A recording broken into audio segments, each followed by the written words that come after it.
れが室味。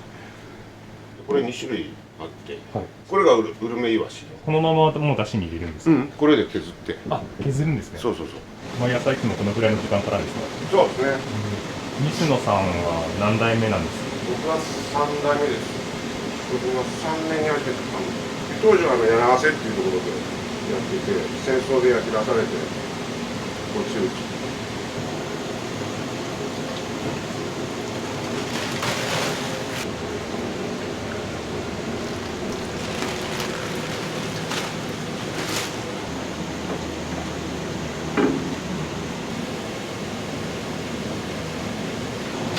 これ色一番グルタミン酸ソーダ。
薄口醤油。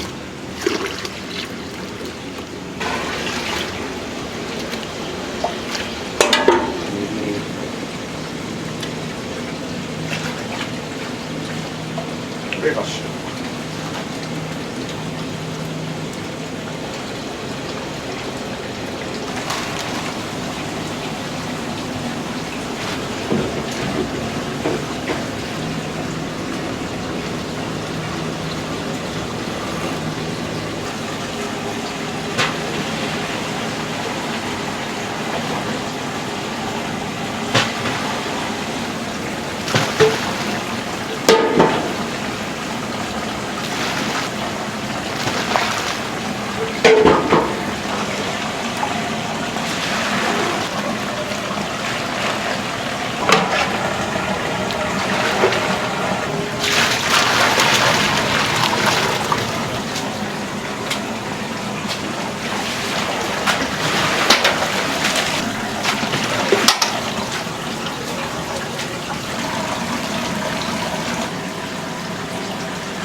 大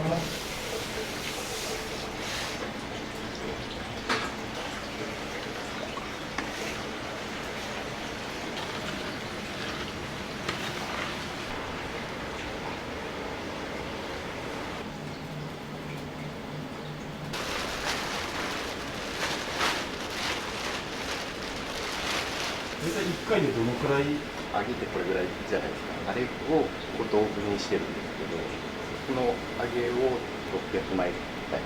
何人前ぐらい大体300枚ぐらいは。それを大体2回、朝のうちに2回。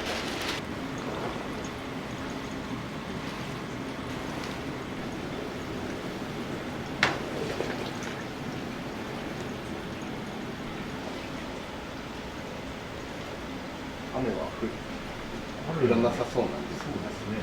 やっぱ雨とかだとお客さんのあれも違いますか？そうですね、天候とか気温とかにもよって、夏場はもう大体忙しいんですけど、ちょっと肌寒いかなってなるとついたりとかするし、逆に暑いともう止まらなかったり、土日とかはやっぱ多いですね。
カモメっていう、まあ、小麦粉煮込みの麺もあるんですよ。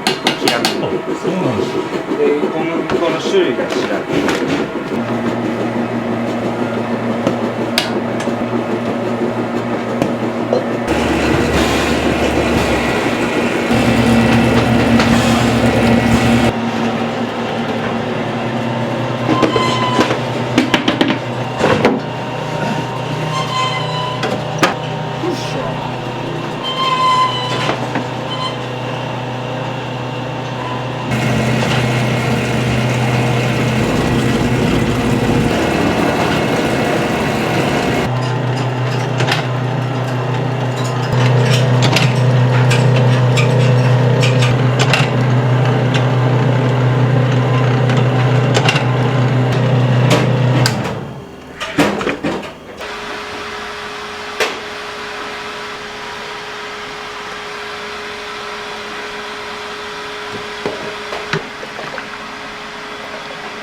大体頃合いとかって何を見てるんですか？色とか油の音とか、あまり色がつきすぎると置いとく間にも色がついてくるので、もうこれぐらいで揚げて冷める頃にはまたちょうどいいぐらいになる。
金いります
丼は25分ぐらい。こ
はい、どうぞ。いらっしゃいませ。奥の方から詰めてお願いします。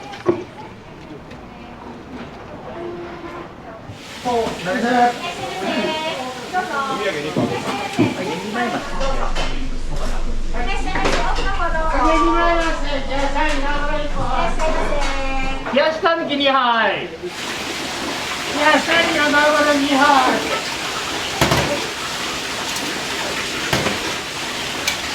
冷やしたぬきの生の1杯。3枚。冷やしたぬき2杯。こちら。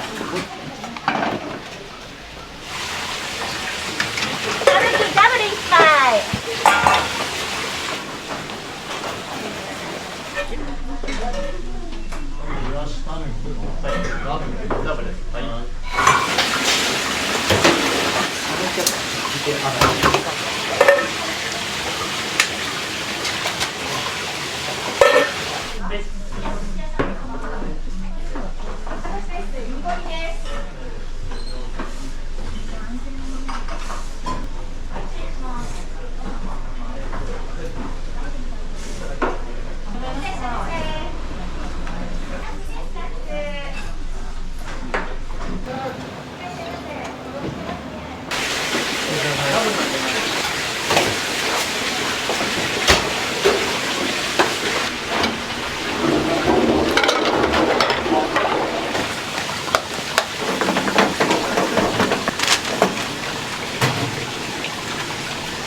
どうぞ。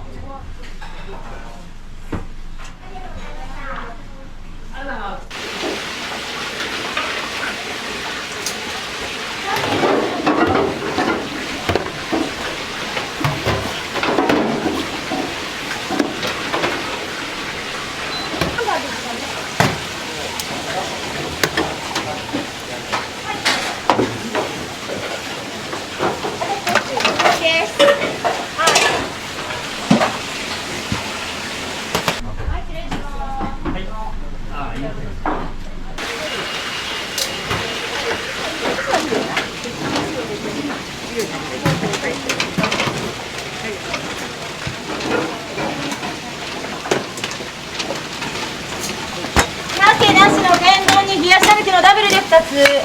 ありがとうございます。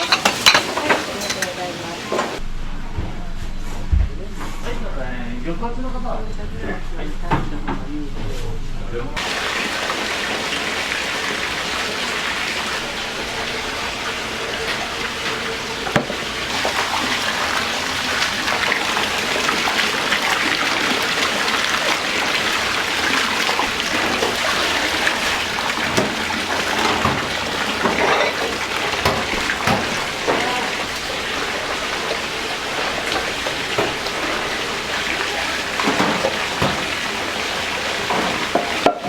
冷やしたぬきの小2杯。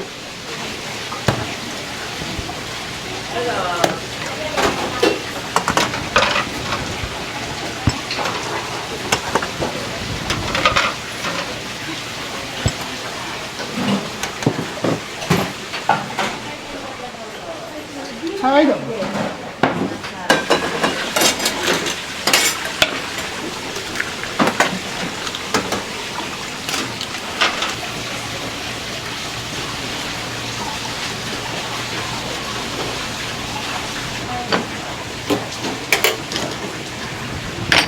はい、失礼します。お待たせしました。はい。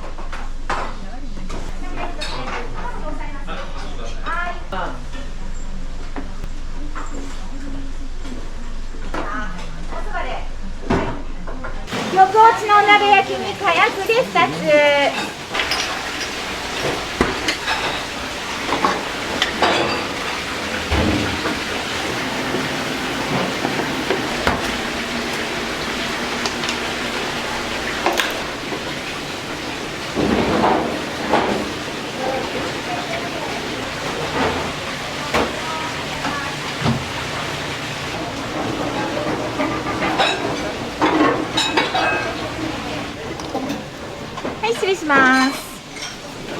歌をお通りしてよろしいですか。失礼します。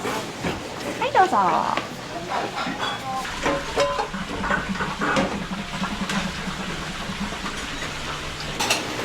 冷やしたぬきダブル一杯。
幽霊。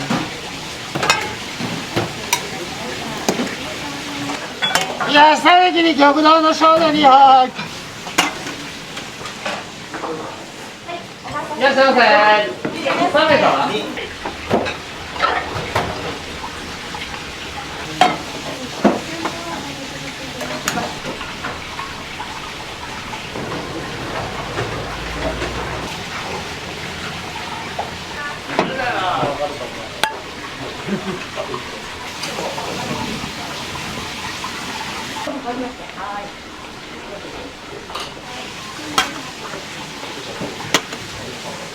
はい、お席どうぞ。テーブルをどうぞ。解約でミックス。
よく来られるんですか。1時間かけて来てます。三重県からお味の方どうですか。うまいんです。1時間かけて来るんですから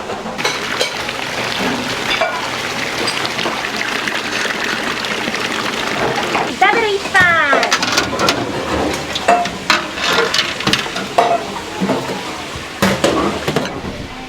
はい、失礼します。ざる1枚。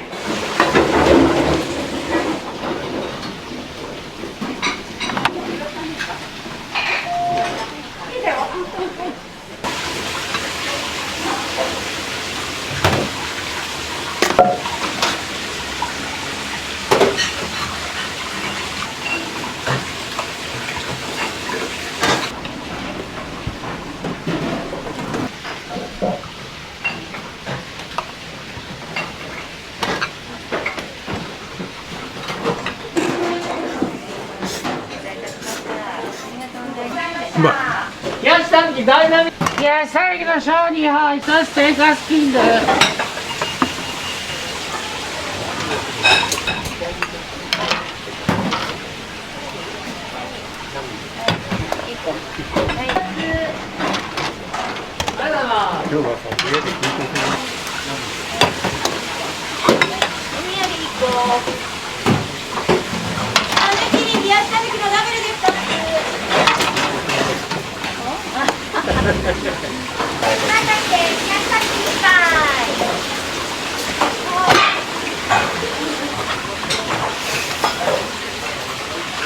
冷では再度ダイナミで2杯波を上げに参りまして。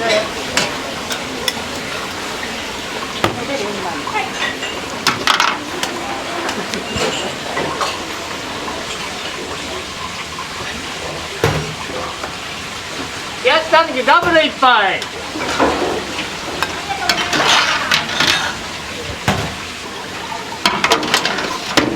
た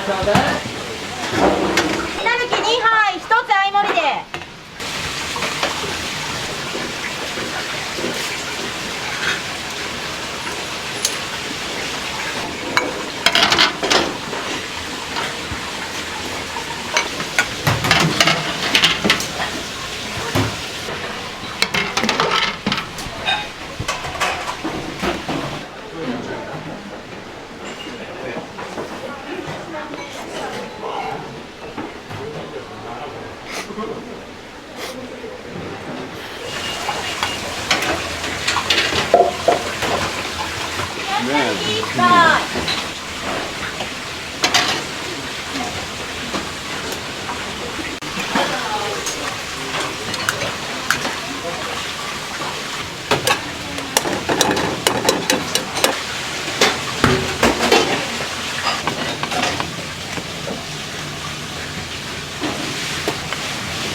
はい、すみません、失礼します。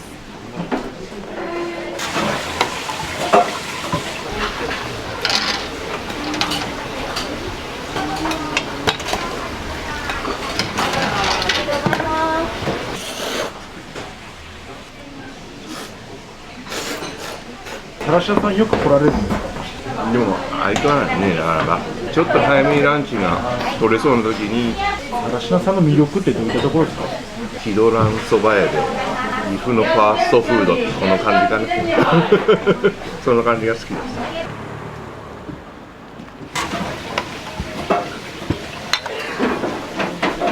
い、すみません、失礼します。ダメです。はい、失礼します。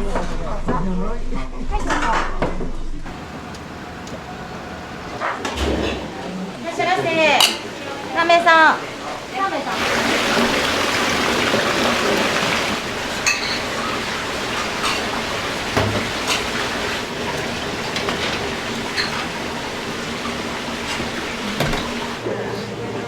ありがとうございます。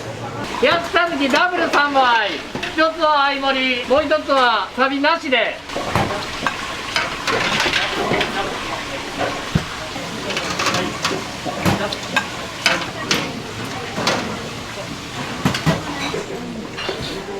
はい、すみません。こちらサビなしですね。普通のこちらが相盛りで。そば湯をしていきます。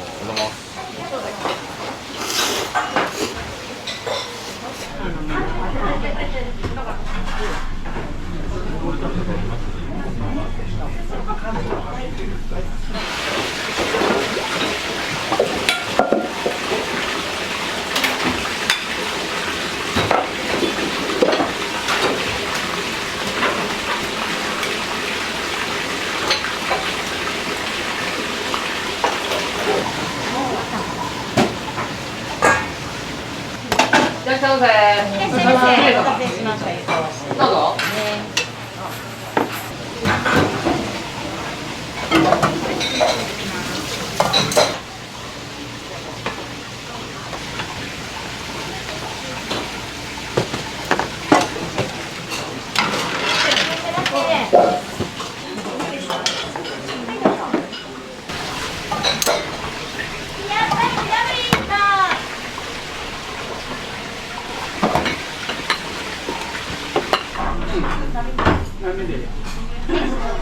南のおそばを3つで。はい。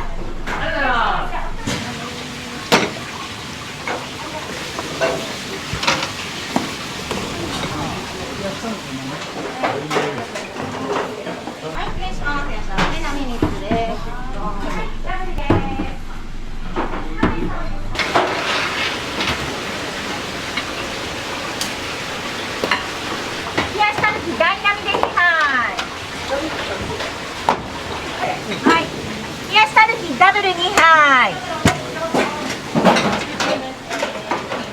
失礼します。いらっしゃいませ。一人です。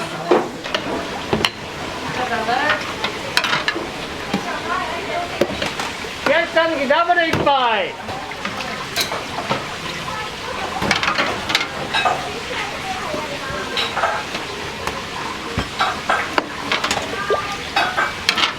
いただきました。ありがとうございます。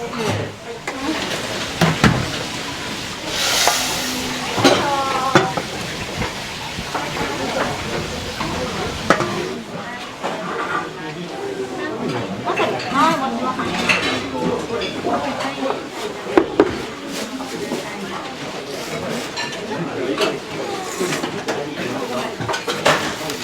はい、すいません。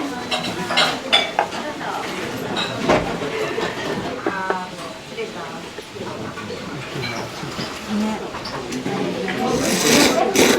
ごめんなさい。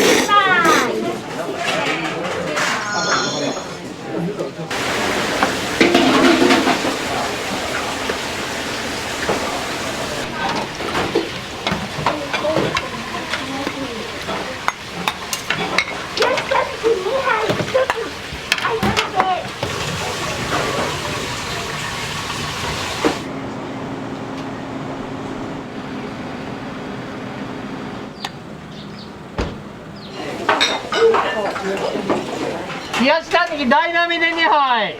揚げ2枚増しでいなして冷やしたきながら1杯。あ、これで冷やしたくてダブル1杯。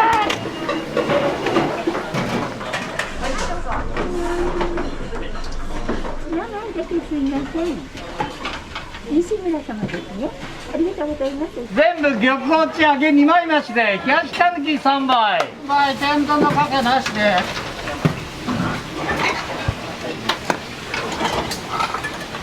金で冷やしたぬきダブル1杯。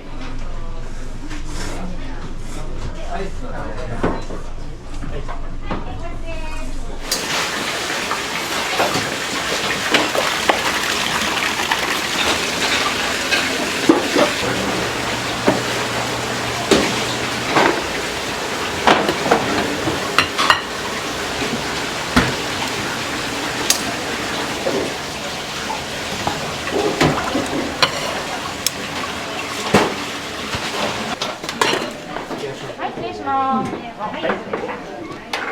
したぬきダブルがついて3杯の冷やしたぬき。冷やしたぬきのダブルがついて3杯の冷やしたぬき。はい、南です。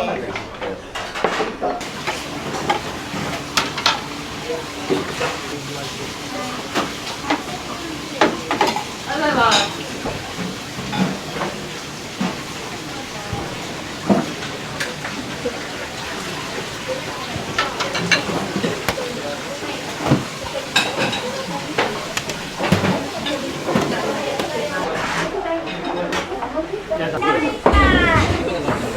冷やしたぬき大盛り。大盛り。はい。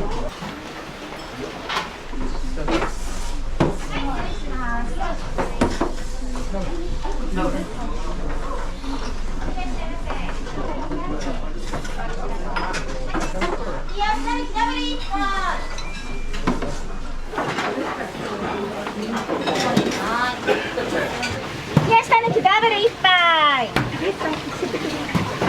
はい、盛りです。すみません。はい。冷やしたぬきダブル1杯。はい。高島さんよく来られるんですか？来るんですか？辛いつゆを食べた後の甘いお揚げが美味しいですよね。あれはもうすっかり癖になってます。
したぬきダブル。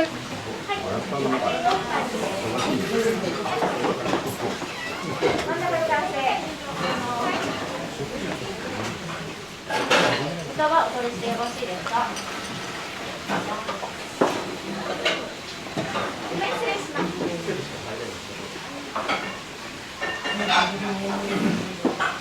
冷やしたぬき1杯。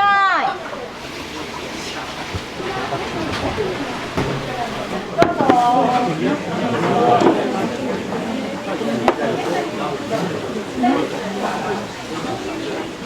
冷やしたぬきのダブル1杯。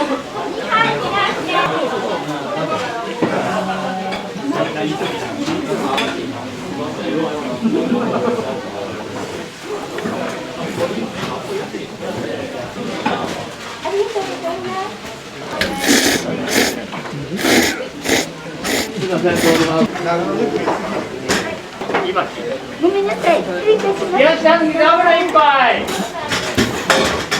はい。次1名です。こちらどうぞ。すみません。ネギクリーム入りで冷やしたぬき1杯。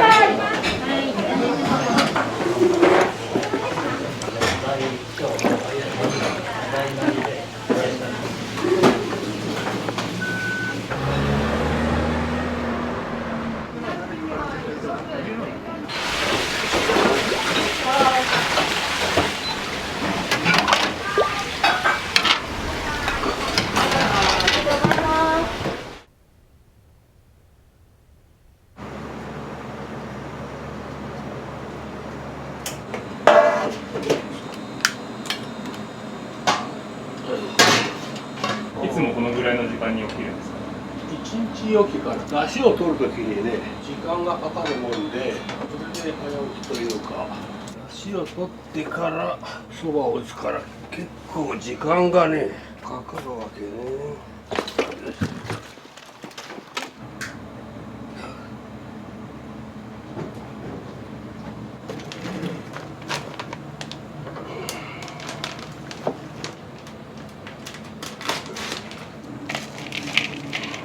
もう取ってるんだろうね。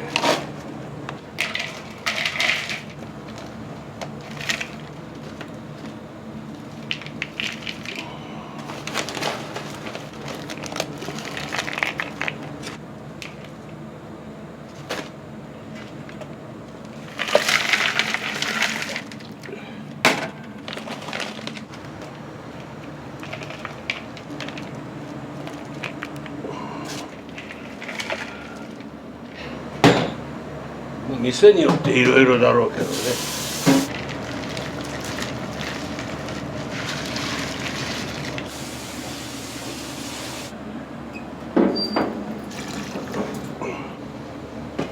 お客さんも茹でたてるところをね、見られるというか、お客さんとは密になれるよね。いろいろ会話もできるしね、そういうのが好きでこの店舗を選んだんだけどね。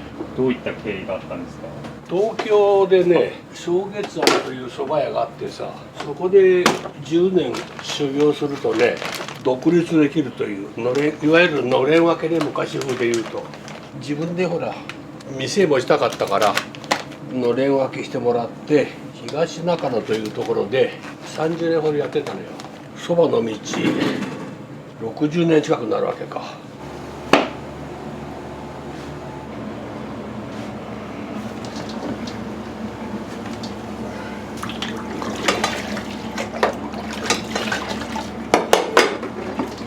水が冷たいからね、沸騰するまで時間かかるんだよね。これからさらに2、30分ね、ことこと煮出すわけよ。名古屋は結構甘いですよね。そうそう、だから出汁もそういうふうにしてる。こっちに合わせて時間とこの色を見てね、出汁が出たのを確認する。だんだんと色がね、飴色に変わってくるのね。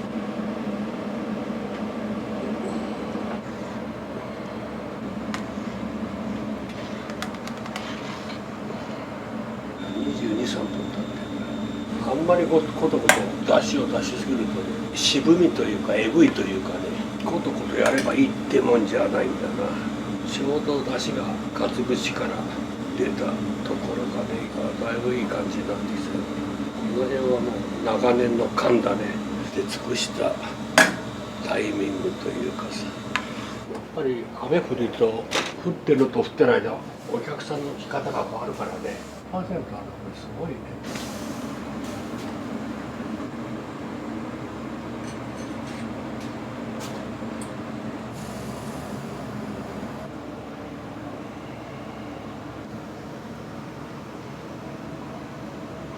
清水さんは今上で一人で暮らされてるんですか？そう。ご結婚はされてなかったんですか？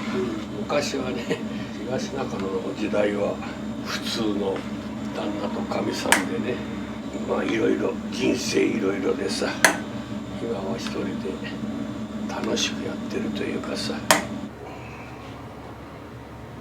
子供の日っていうのはいつ実施されてるんですか？これはまあ毎日だけどね。要は小学生の子は盛りそば1枚が100円ってこと。大人は400円だけどね。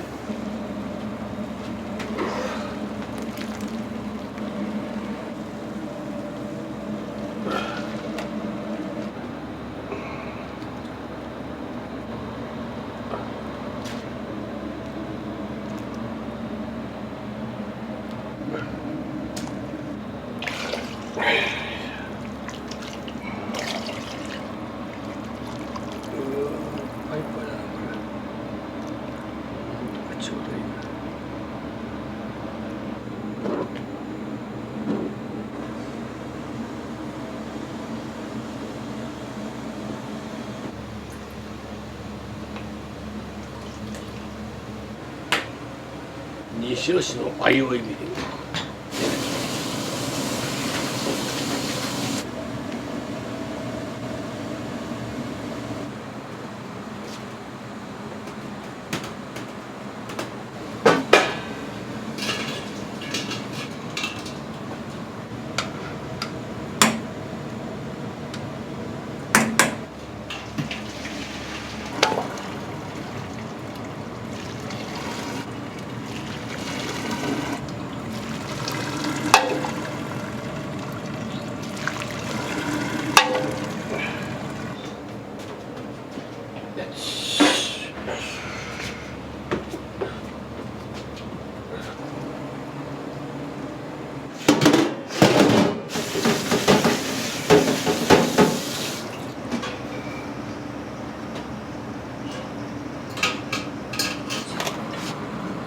この汁とあったか用のかけは大体同割りが多いけどね。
盛り汁をほらつけて食べるから盛り汁の方がちょっとかけ汁よりも濃い甘というか返しと砂糖の入ったのでちょっとねかけ汁にプラスした。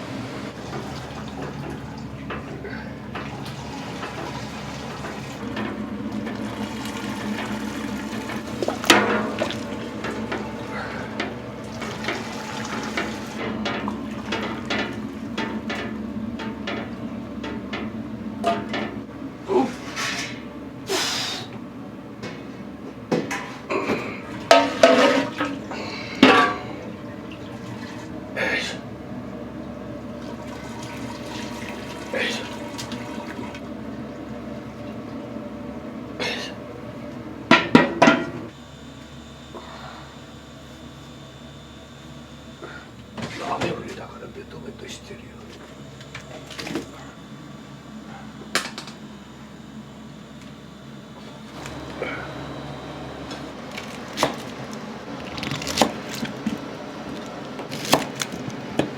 うどん県だからね、関東は蕎麦屋が多いけど、特に名古屋は味噌煮込みうどんとかね。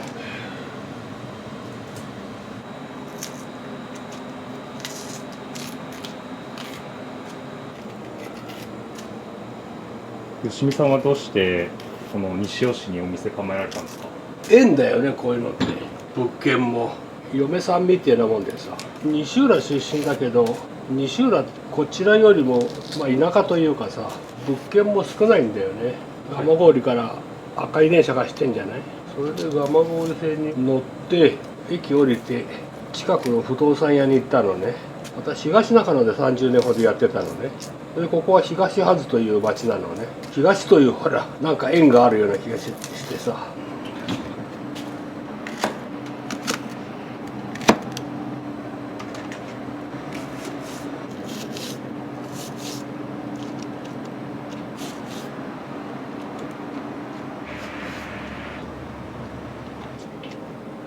三段重ね鴨せいろ鴨といってさ、そこそこ人気のあるね鴨肉なのね。味の特徴としては旨味が強いというのかな。鴨肉ってちょっと硬いイメージがあるんだけどね、柔らかいのね。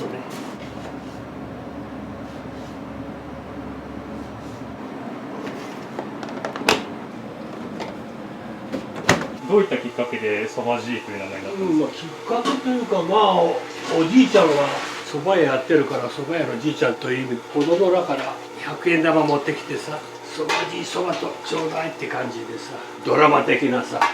これはそういうのはちょっと夢的なとこもあったけどね。結構お子さん来られるの多いですか？土日は多いね。子供だけで来るのもたまにいるけどね。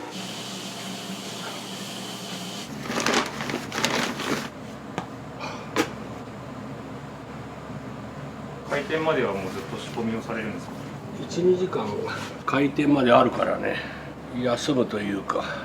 私熟成麺というかさ、熟成したそばが好きなのね。打ちたてのそばってなんか粉っぽくて嫌なのよ。だからあえて11時オープンだから間があるからね。じゃあ3時間寝かせるんですか？要は寝かせるって感じだね。さらに寝かしたのがね、もう昨日のうちにもうあれだけそば打ってあるのね。寝かせると味が変わる？味というかね、見た目がね透明感がある綺麗なそばになるのね。小麦粉が入るでしょ、つなぎ粉でね。だから寝かせた方が艶が出るというか。それはまあ店によってねいろいろだけどさ、一般的に2八ってのが多いよね。そば粉が8で小麦が2というのがね。吉見さんも同じ比率ですか？同じだね。今あそこでちょっと空回ししてさ、銭湯手打ちの店だとこの作業は手でやるんだけどね、ミキサーに頼ってるのね。それだけ楽できるから。大体が盛りそばで100人分弱かな。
この作業がそばのコシが出るポイントだね。そば粉は値段上がってないですか？全て上がってる。そば粉、かつお節、醤油ね、もう何でもかんでも。値上げはされたんですか？してない。私はまあ極力やっていければさ、逆に下げてるからね、この辺なんかや1000円を900円にさ、こっちもね逆に下げてるな。これ下げたのは何か理由があるんですか？これも結構目立ちたがりなとこもあるからさ、普通みんなほら値上げが一般的でしょ。それでそば汁は逆に値下げしたやってことでさ、まあそういうのもあって値段設定も400円で2枚なら700円とかね。なんせうちはうまい安い早いそんな感じでやってるから。こ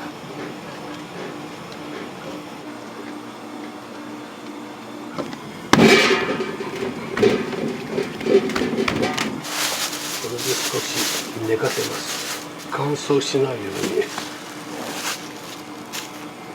水としてはいいですか？美味しいよ、この辺の水は。しかも浄水器も使ってるから。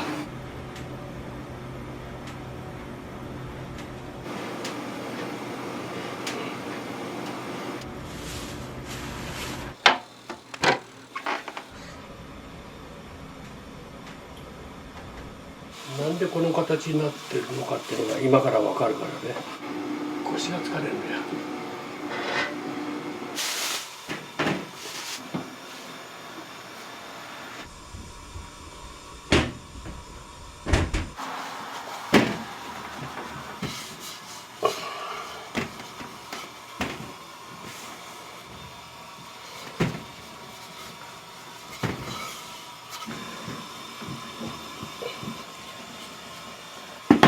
これで薄くのして切ればいわゆる手打ちだけどね、機械でお任せするからさ。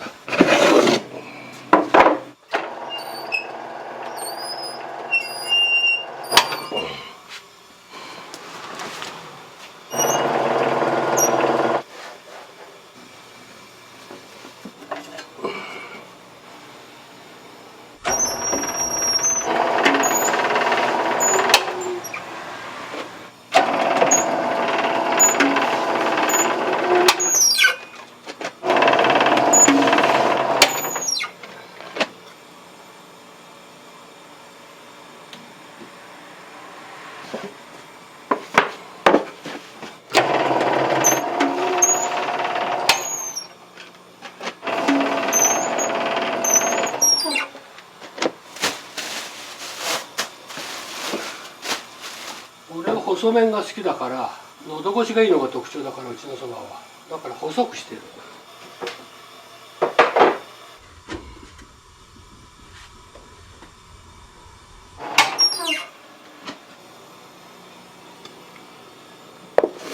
味チェックを兼ねてね、そば食べるのよ。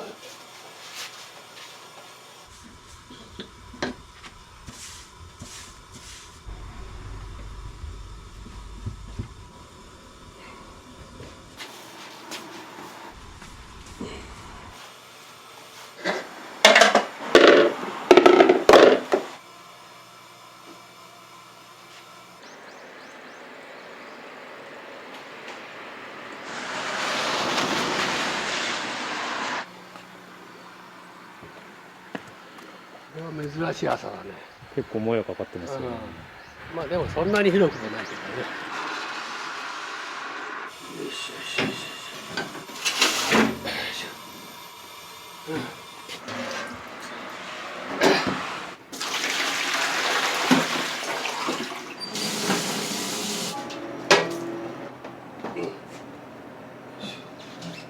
後片付け多いですね。結構いろいろあるんだよね。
豚のバラ肉。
どうぞ。ありがとうございます。こんなに本当は多くないけどね、ちょっと大盛りになってる。これ盛り汁ね。特に日が当たってるから余計艶が出てるね。私はこういうそばが理想だったから。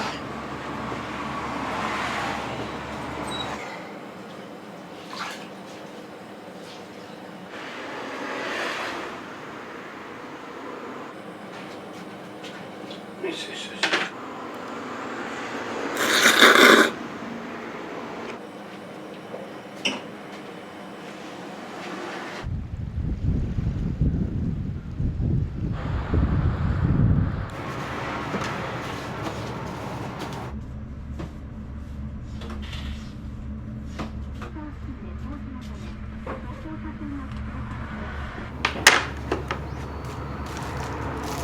勤務されて長いんですか？長いですね。当初からいますよ。8年ぐらいかな。吉見さんのお蕎麦どうですか？美味しいですよ。私も好きですけどね。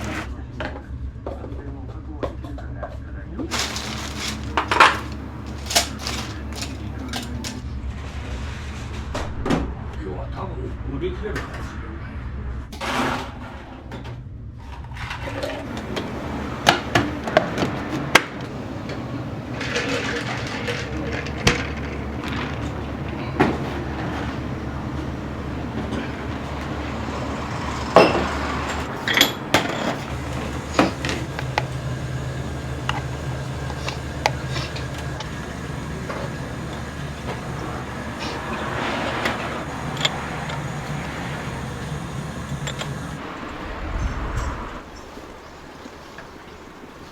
どこ？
あっちの方が2、3。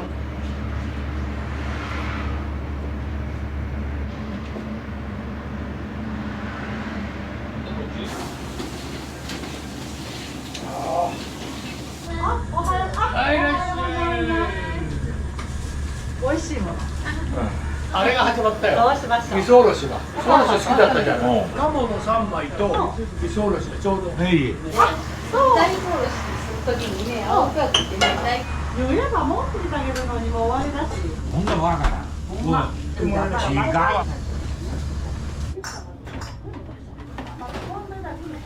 続きでまた最高。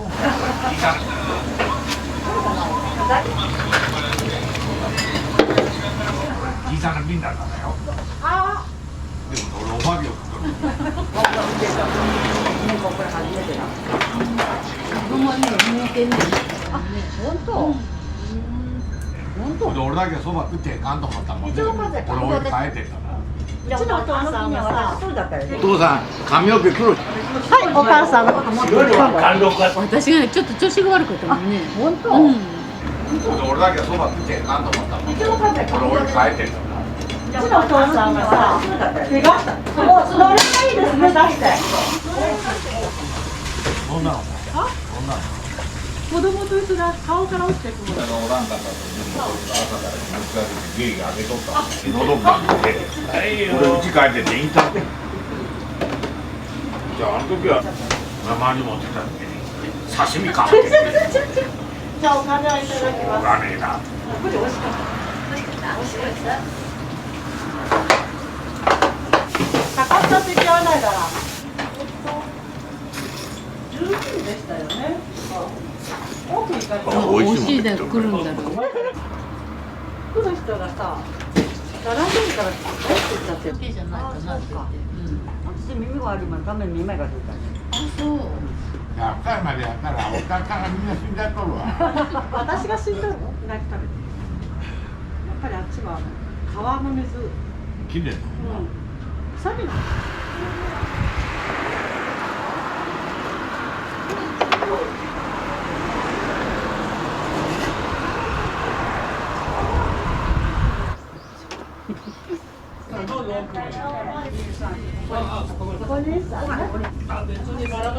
鴨せいの三段型。はい、三段かも2つ。はい。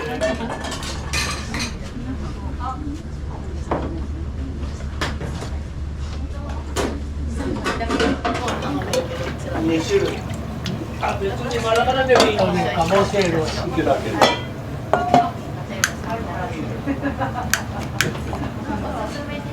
つるつる入っちゃう。私は鴨なくなっちゃう。こちら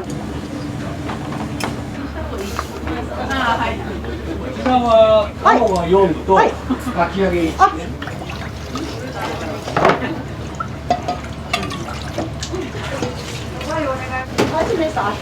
かき揚げの方は大根おろしです。ここすぎますね。いい男で映してください。あ、わかりました。適当にどうぞ。鴨が出ます。まずは鴨汁で1枚。2枚目は盛り汁ね。まさに味プラが2段出るからね。2段出る。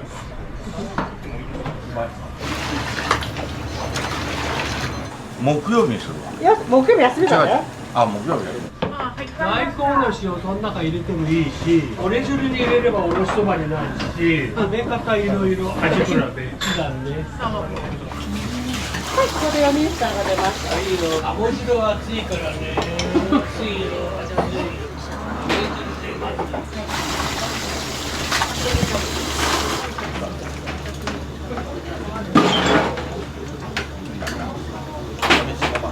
もうどんどん出てるから。そばはね、3分の命と言われる。はい、よ。これで皆さん1枚いったかな。はい、今度は3段目いきます。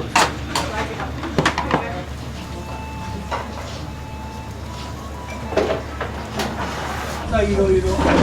はい、いらっしゃいませ。はい、いらっしゃい。鴨と盛り2枚です。鴨と盛り2枚です。はいよ。味噌おろしそばの1つと豚せいろ1つ。味噌おろしのつける方がいいですか、丼がいいです。つける方です。つける方ですね。はい、じゃあお二人さんね。はい、じゃあそらちはご一緒にどうぞ。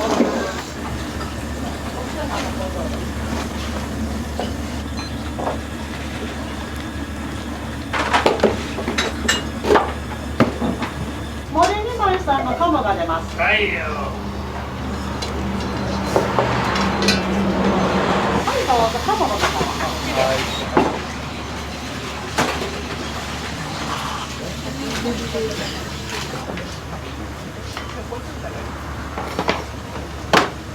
はい、盛り1枚。味比べで2枚目。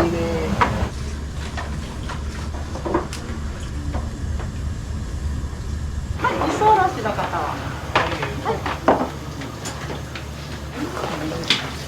おろしこの中にそばのつゆを入れてね混ぜ混ぜしてそれでつけて食べる。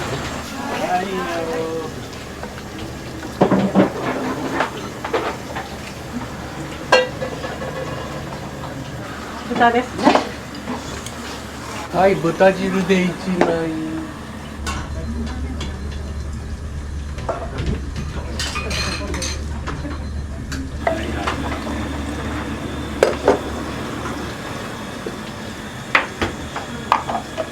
全部出ます。熱いですからね。気をつけて。ありがとうございます。ありがとうございました。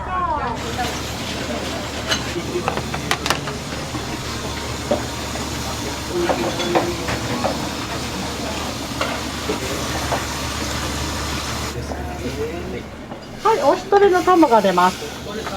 はい。はい、じゃあどうぞ上を持ってください。味比べ盛り汁で1枚ね。鴨汁と盛り汁。すごいください。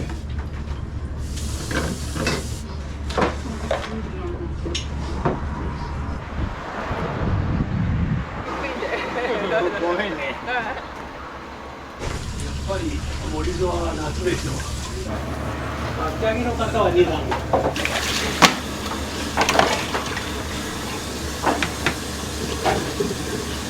はい、3枚目。はいよ。あと1個。あと1個。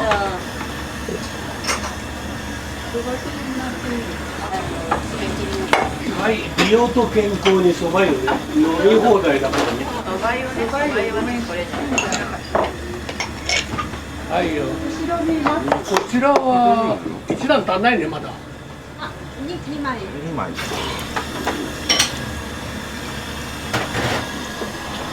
はいよ、これで OK ね。ありがとうございました。は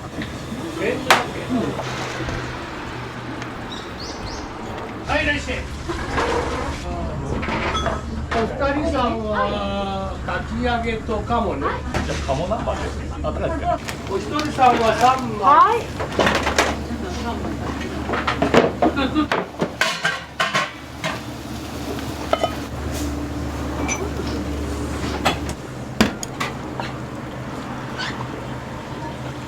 かき揚げが出ます。はい。お母さんですか。はい、じゃあかき揚げを。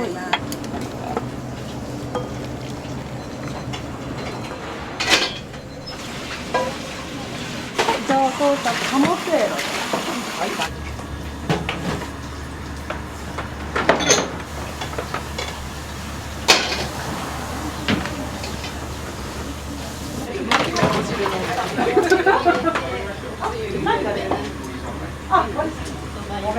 はい、まず1段。はい、ありがとうございます。はいよ、まず1段ね。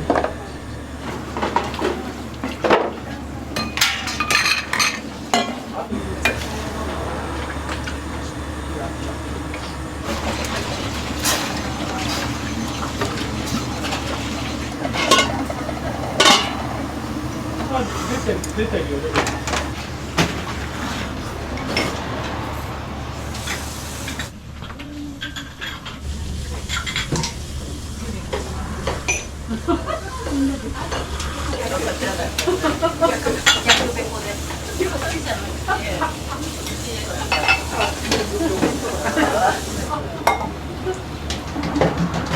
はい、鴨南蛮熱いよ、熱いよ、熱いよ。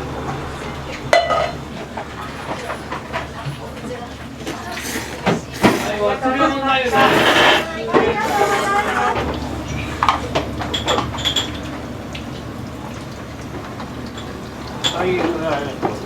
よければちょっと味の感想を教えてもらいたいんですけど。そばが固めで美味しい、歯ごたえがあって。かぼせる3つ。あ、かぼせる3つでいい？はい。やっぱり味比べろ。味比べろ。三大打線でかぼせる。お母さんビールも出すよ。はい、よろし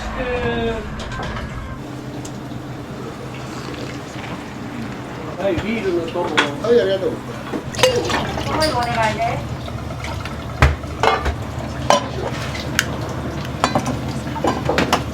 は盛り。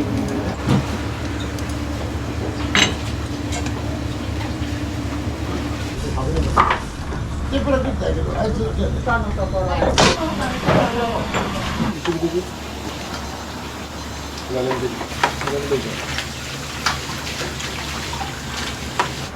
い、まずは鴨汁で1枚ね。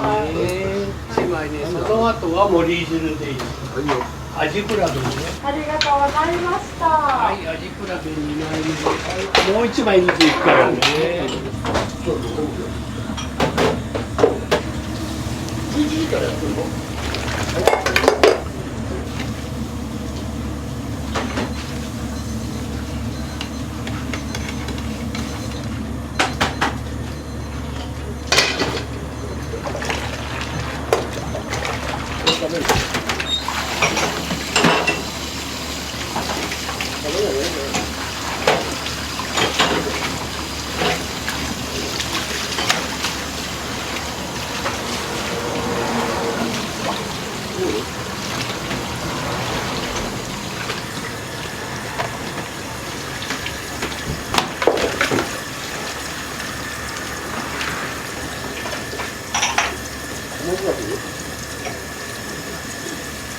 はい、3枚目ね。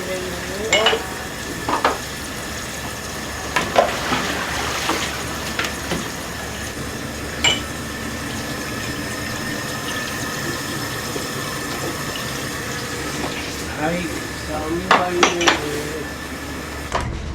はい、いらっしゃい。いらっしゃいます。あ、そこへ3枚。まだもう一枚だ。はい、まず1段ね、2段目。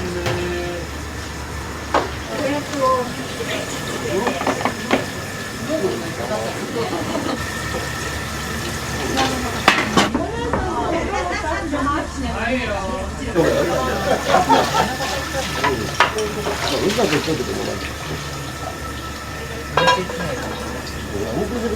じゃあお姉さん。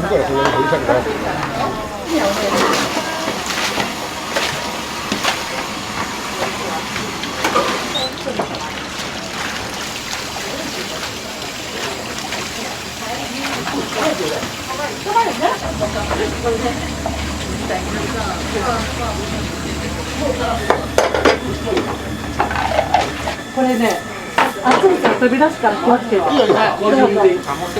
鴨せいろ、お一人様鴨せいろね。はいよ。鴨汁ともい汁ね。はい、これ味比べで2段目。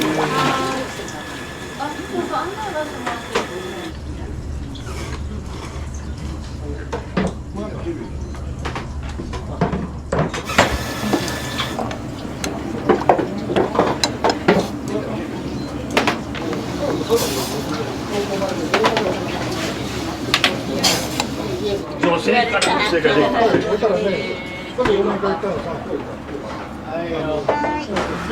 っぱり見てもだ。こうたらみんなに。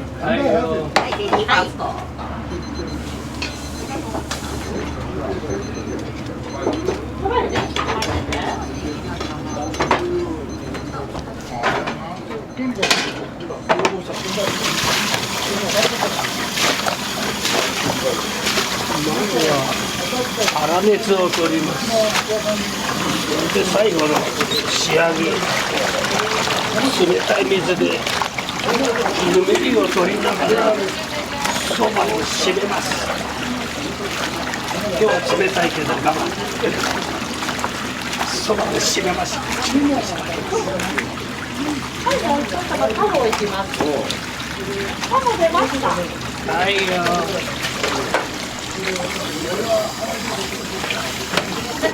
タワいけた。後ろにいます。はい、まず1段ね。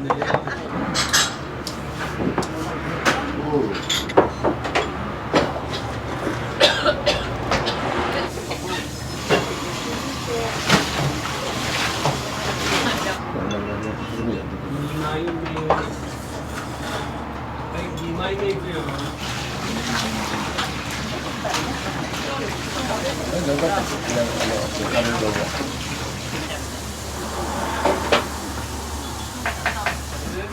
れで2枚。はいよ。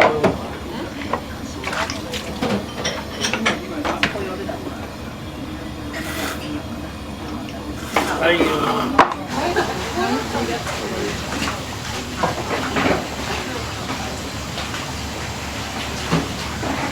吉見さんの良さっていや私もね、ここ今日初めて来たんですよ。腰がピチッと聞いてやっぱり名前の通りだね。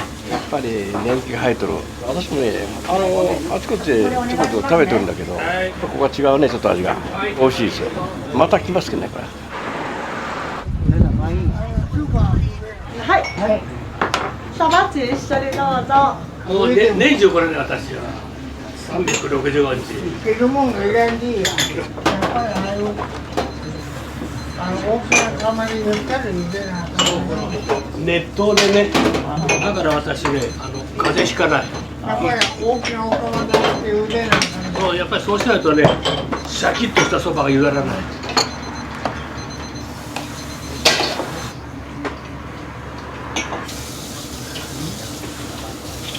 はい、3枚目。はいよ、1枚目。はいよ。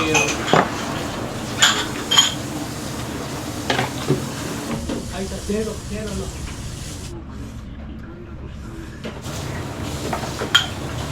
はいよ。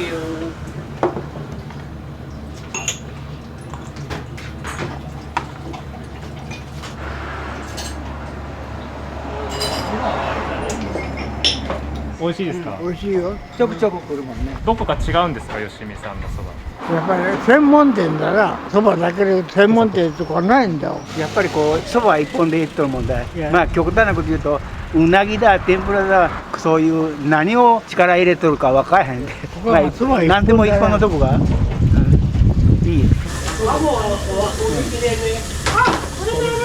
はい、いらっしゃい。鴨が終わっちゃってくれるんで。かき揚げ2つね。はい。はい、いらっしゃい。盛りそば2枚。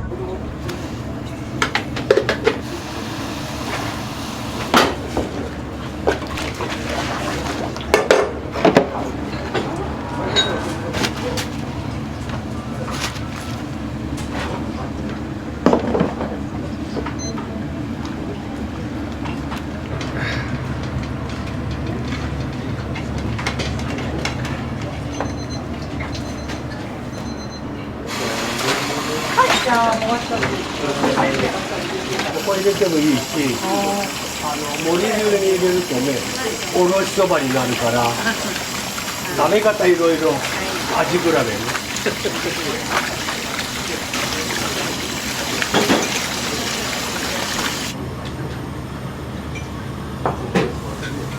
はい、まず1枚ね。はい。いただきます。お二人はよく来られるんですか？初めて。どうですか、初めての吉見さん？美味しいですよ。はい、2枚。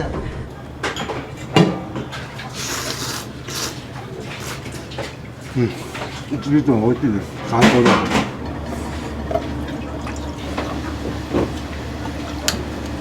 いらっしゃい。いらっしゃいませ。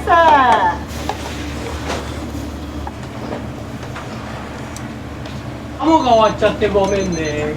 鴨が終わっちゃってごめんね。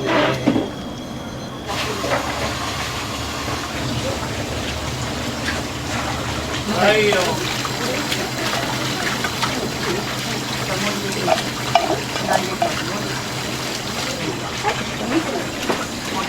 はい、もう一ついきます。かき揚げが2ついきます。はい、どうぞ。いらっしゃいませ。はい、いらっしゃい。はい、どうぞ。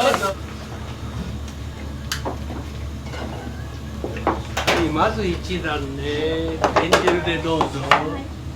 大根おろしそっち入れてもいいし、盛り汁に入れればおろしそばになりますし。はい、かき揚げお兄さん1枚追加。はい。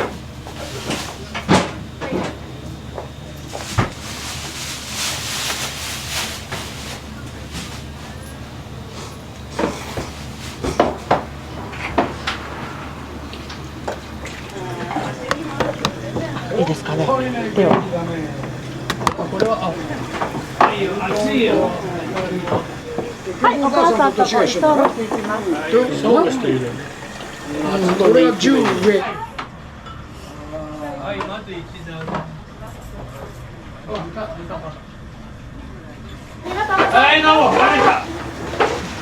ありがとうございました。はい、そうかい。やっぱりビール冷えてないとね。常温がいいとも中にはいるけどね。そう。そうそう。はいよ。ありがとう。あ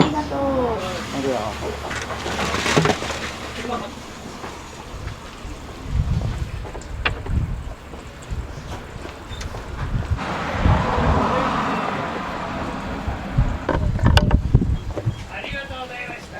ありがとうございました。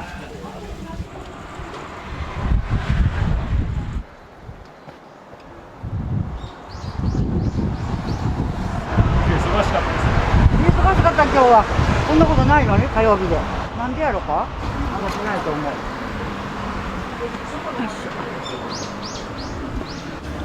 俺だったらすぐ飲んじゃうけど。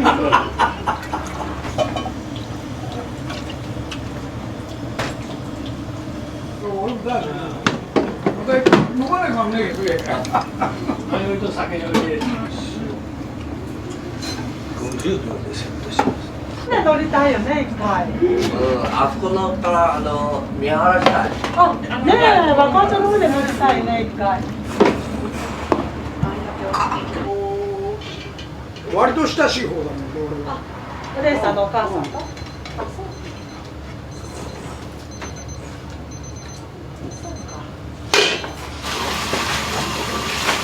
姪っ子と俺ら息子が、俺ノンベイだ。はい。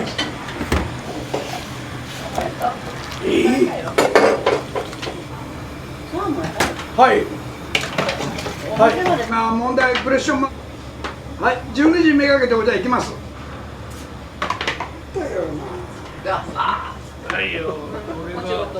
彼女じゃなかったな。がっかりした中で。切りがそうかと。そう。切りそうだ。うん。私なんか3時起きてるから、こんなんなるのはちょっとオーバーだけどさ。これだもんで、俺の前の一緒だけどね、理屈は一緒だけど。で、ハニーチョウ下ったから、ハニーチョウ俺もそれ言ったらさ、それはそういうことは経験で分かることか。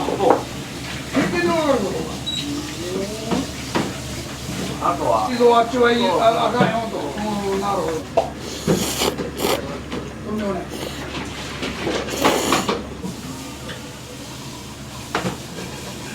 まあそれでいくと使えるだけど、けど親子で俺がそういうことあの日はね。じゃあ俺と一緒によかった。君と静代さんは孫にいつもよかった。高尾も一緒。一緒。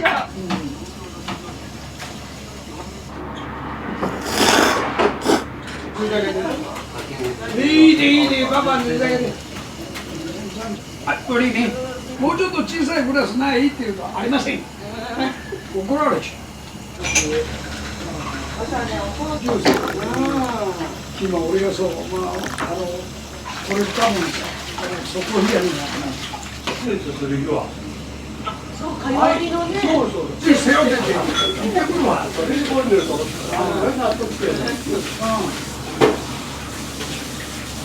吉見さんの良さとかをもし。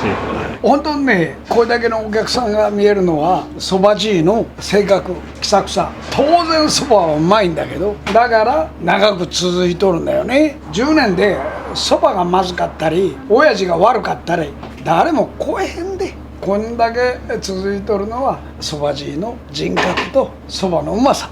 俺もそういう風で来とるんだけどね。そばの色が違うじゃん。俺はそばは知らんけど、だけどここは白くてそばなんだよな。これが俺が好きでさ、うまくて。さらしだけのそばが好きってことだよね。そういうことだね。細麺で白っぽい、喉越しのいい。だから女性とかね、子供も万人受けするそば。わしが最後締めちゃって。なるほど。わしが締めちゃって。いらっしゃいありがとうも極力意識してね、大きな声出すというかさ、腹の底から出すとお客さんも気持ちいいしね、私自身も健康にいいからですね。まあ同級生みたいなもんだね。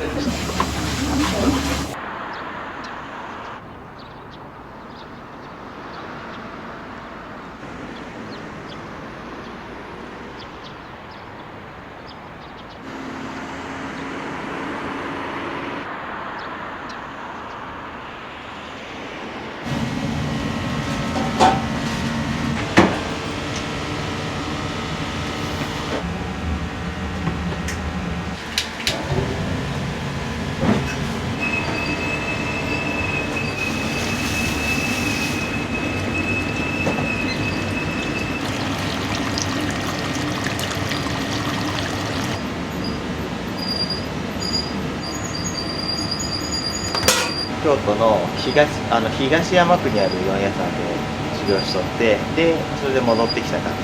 それまではサラリーマンしとったんですけど、こ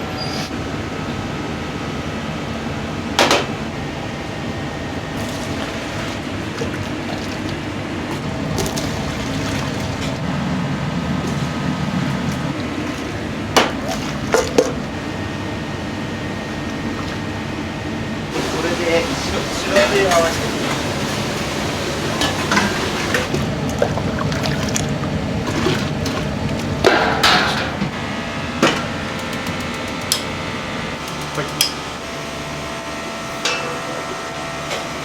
砂糖とかに白醤油を混ぜて、で味付けする感じ。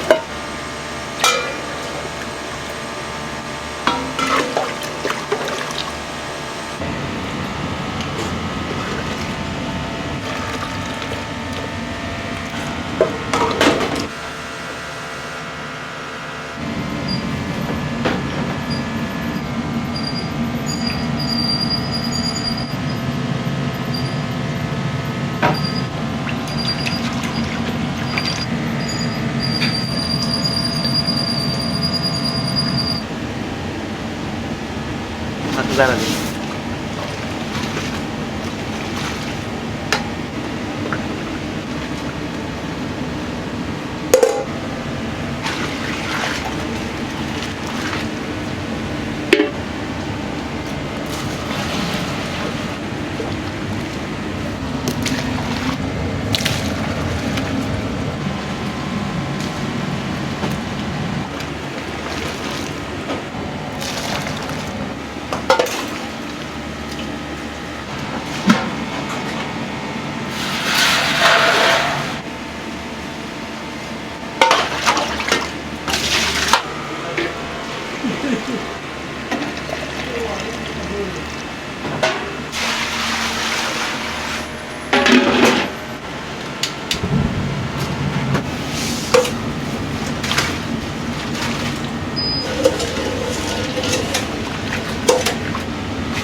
醤油とみりんです。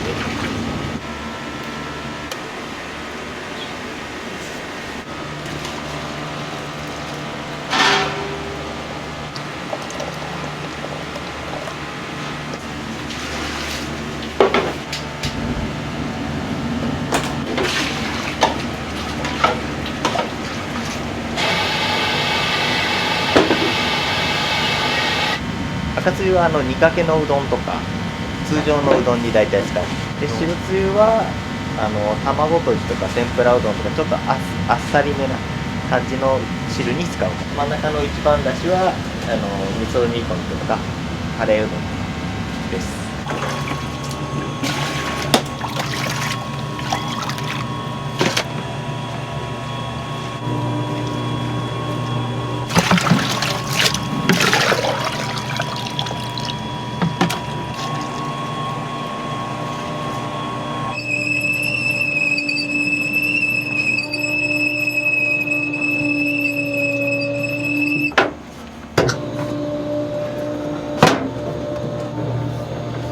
これはうどんね。でうどんはやっぱし加水塩度がやっぱし夏場とか冬場とか時期によって違うもんで、夏だったら塩度は濃いし冬は薄いし、これは今日は7度ぐらい。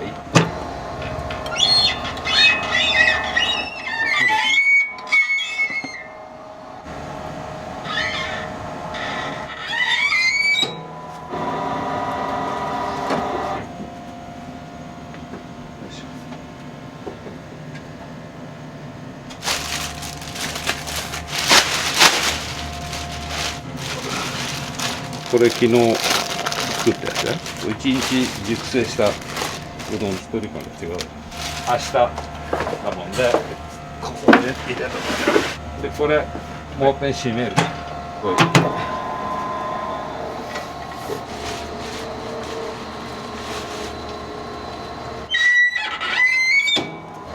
裏返して出てくるし。で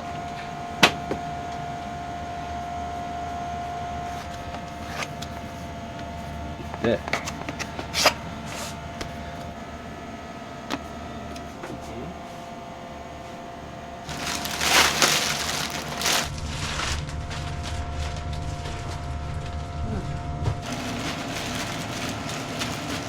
パンになるので、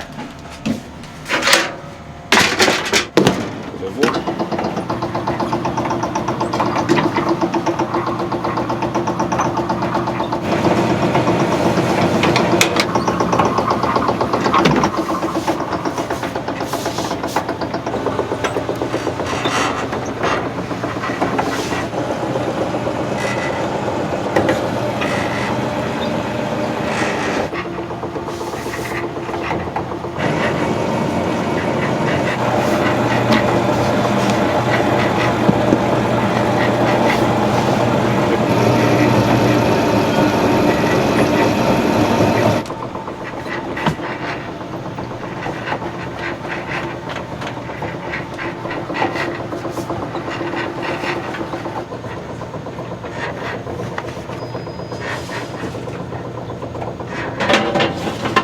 瀬川は今年110周年だよね。瀬川の本店がね。今でもつながりはあるんですよ。もちろんもちろんいろいろ商売のやり方を教えてもらった親方だったので、何かあればやっぱし親方のところ行ける。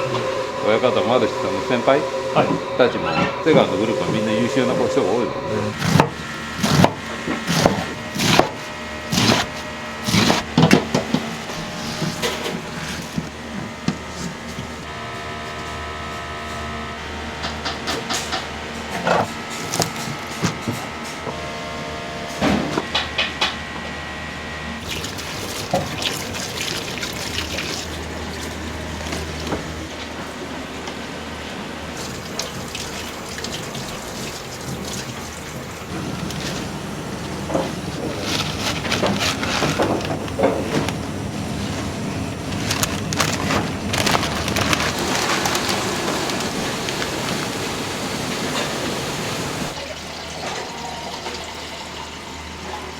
目の前で作っとる人の米を使ってます。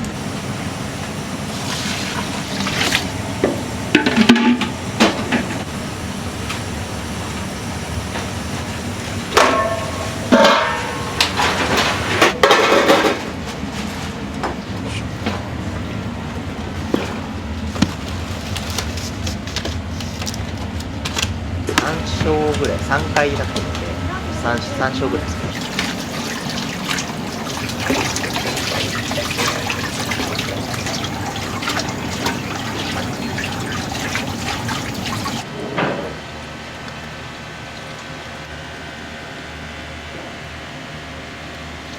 大丈夫ですか？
とんかつはランチはロースで、普通のカツ丼とかカツ鍋はヒレカツだ。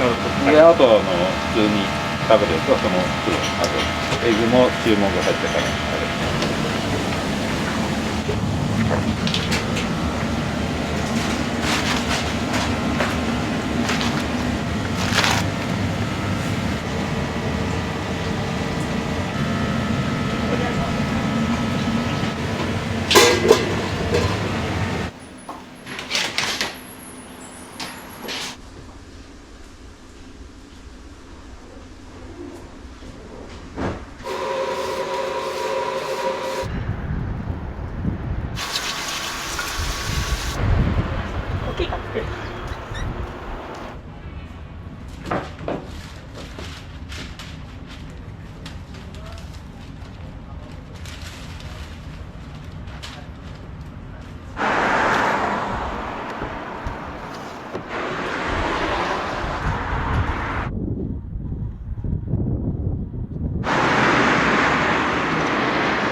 うどんが美味しい。うん。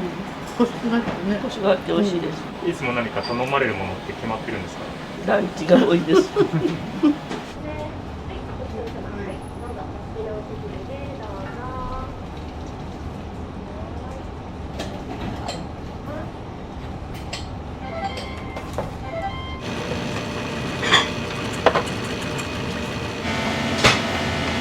ブレンドしてあるやつ。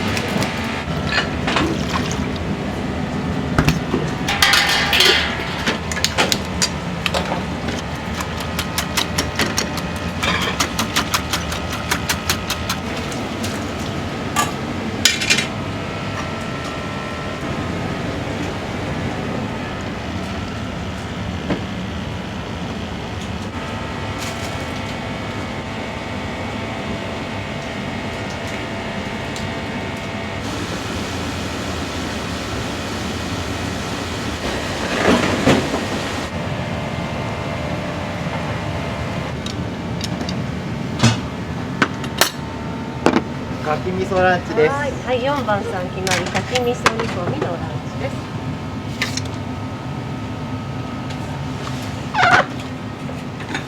お待たせしました。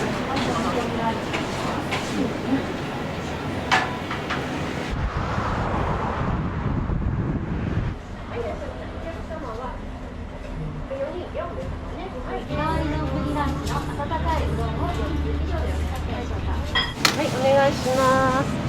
じゃあ11番はい。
味噌煮込みランチ、ご飯少なめがお一つ、赤いおうどんがお一つでよろしいですか？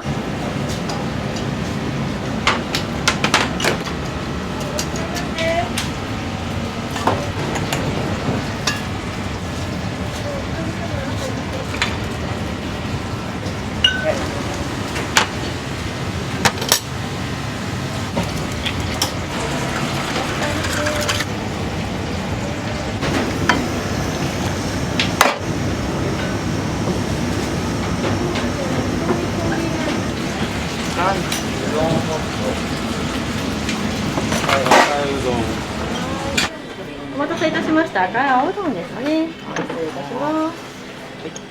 お餅が入ってる。卵も。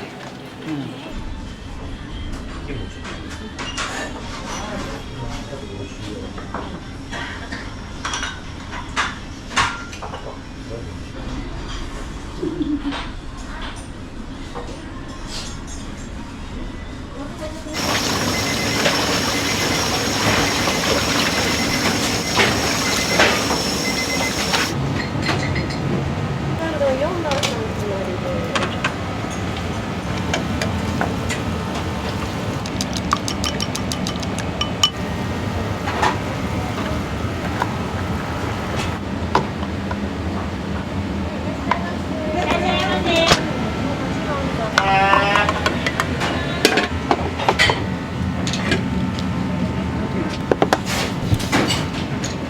天井さんに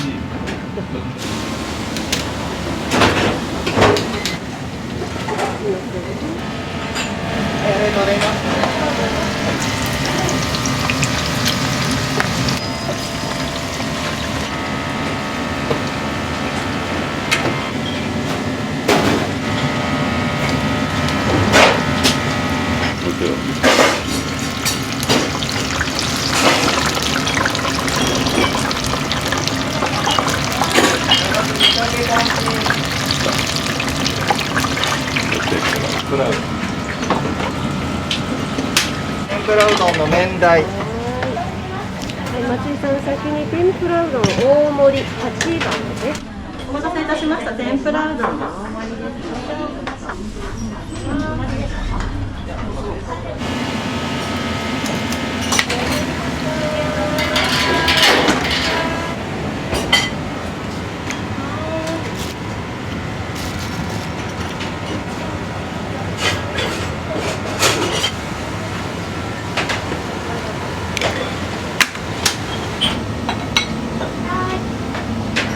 はい、味の単品。はい。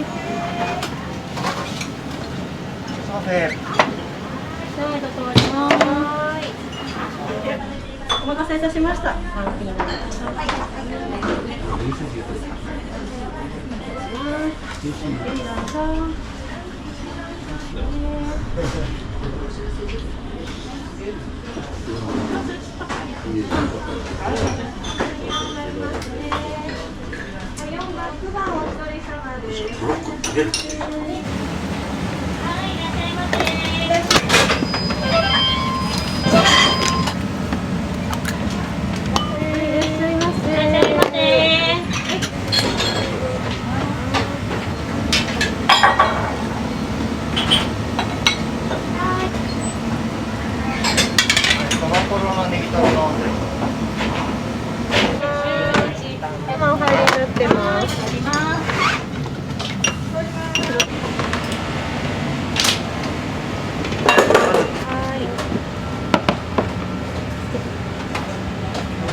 3番ね。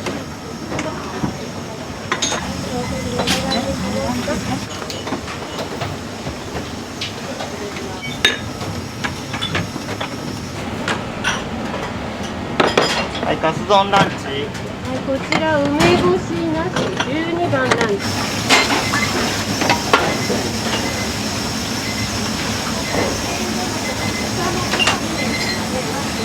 10番さんです。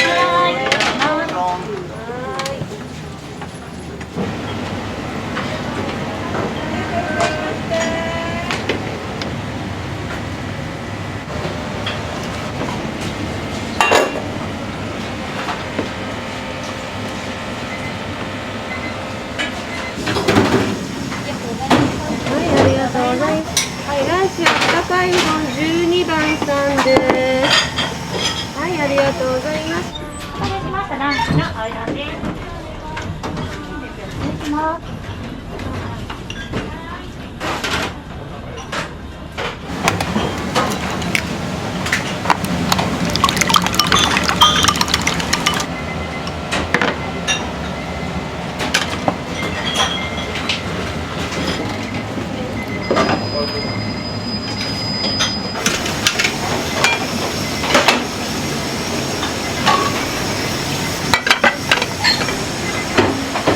天とじのうどん。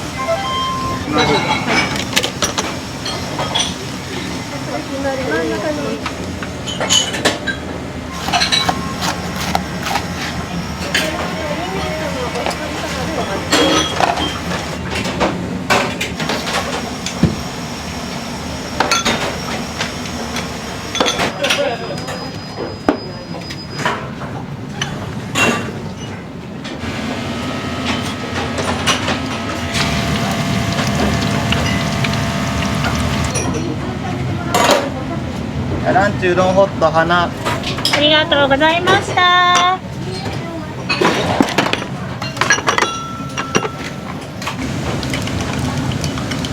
取れました。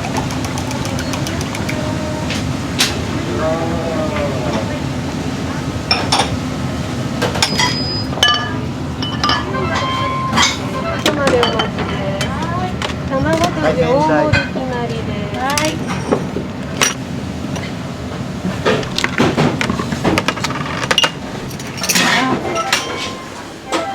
お待たせしました。卵とじの大盛りです。ぬきそばの冷たいの麺大盛りと、プチ天丼ランチのあったかいおそばを一つでよろしいでしょうか。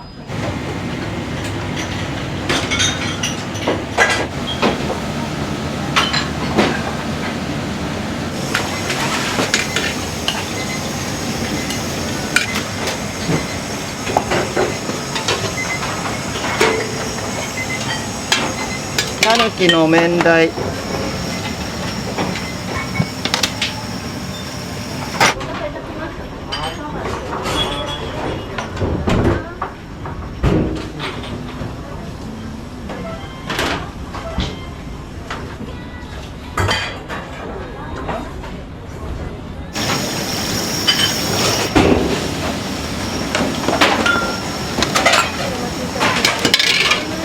はい、そばころのランチ。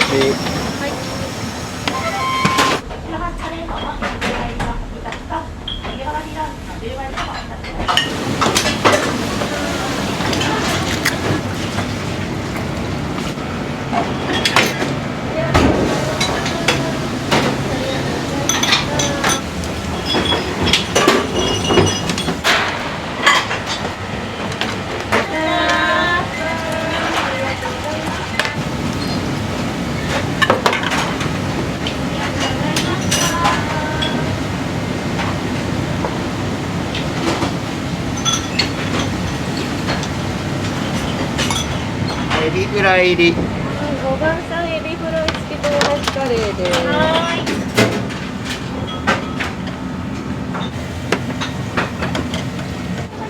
これ5本もらって決まり、ランチ10割です。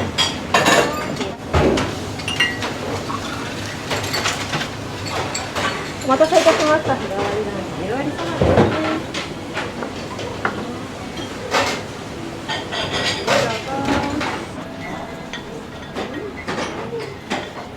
お待たせいたしました。日替わりランチ、温かいご飯なしのお願いします。ランチ、あったかい丼です。はい。おります。カツ丼ランチあるなんです。はい、お待たせいたしました。こ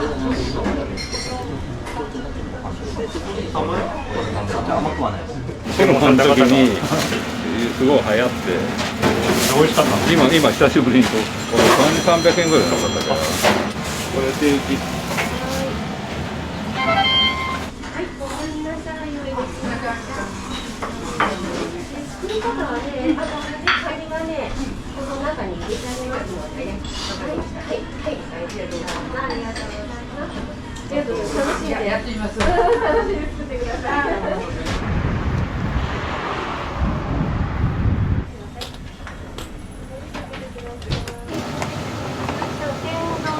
の方ね。はい、はい、12番。お待たせしました。天丼ランチのあったかいおうどんです。失礼します。お待たせしました。丼ランチおうどんです。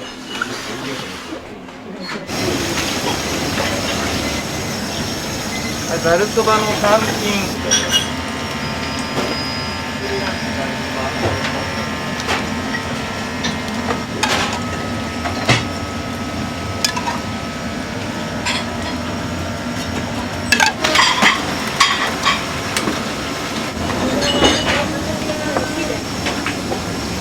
で丼ランチの冷たいうどん、丼ホットのご飯なし。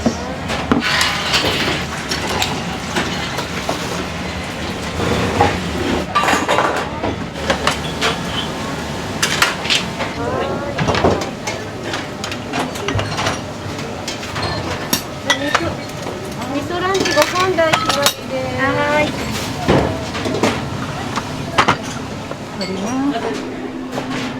ありがとうございます。お待たせしました。味噌煮込みランチご飯大盛りです。1枚失礼します。ありがとうございます。話します。はい、ゆっくりどうぞ。いいじゃん。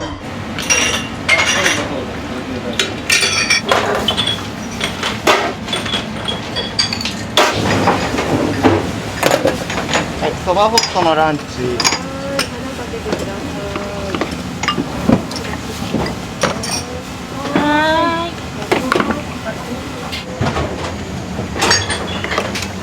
ランチ。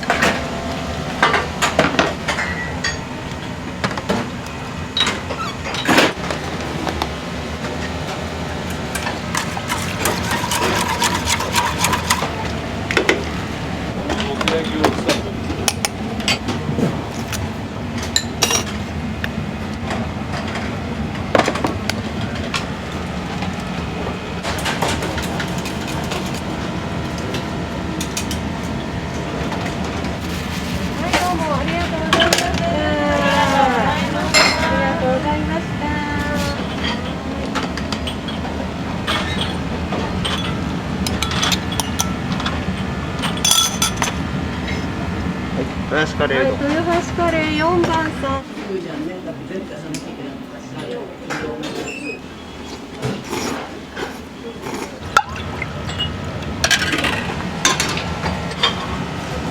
鴨ざる。はい。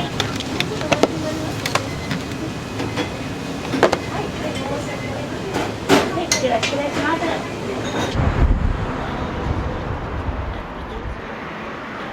日替わりなんで、あったかいうどんが3つで、ざるそばが2つですね。お願いします。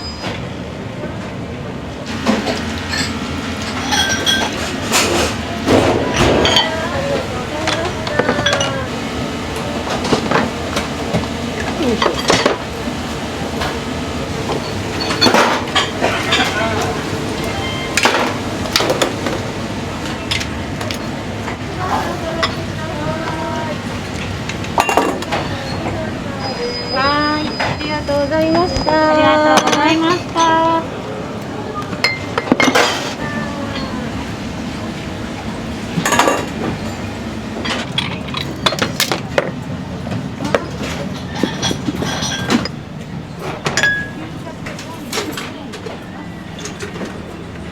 お待たせいたしました。日替わりランチのお時間ですね。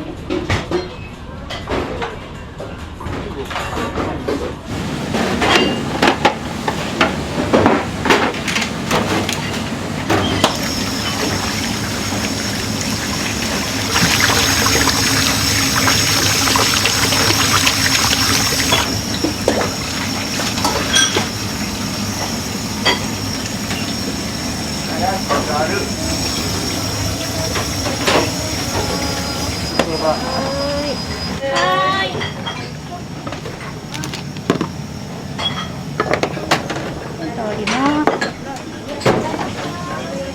お待たせしました。ランチのですね。失礼します。どうぞ。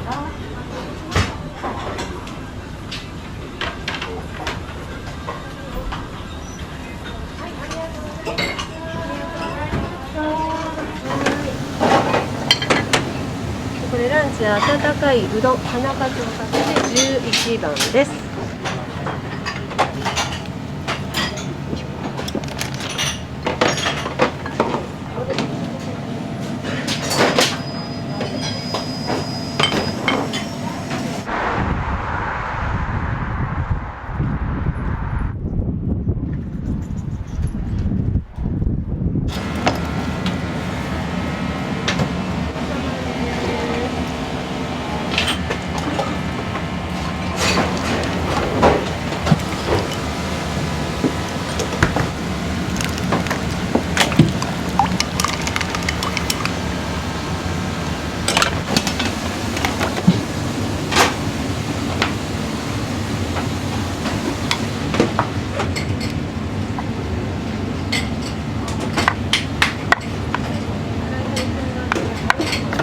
はい、ありがとうございます。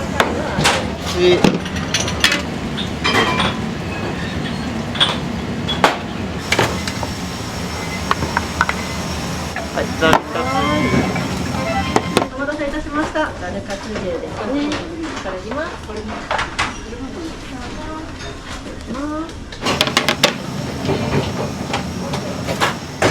はい、ももかちゃん、これ天盛りランチ7番さんね。はい、松井さん決まりカツ丼ランチのざるです。はい。じゃあ、間通ります。はい。お待たせしました。天盛りランチになります。カツ丼ランチざるそばですね。ありがとうございます。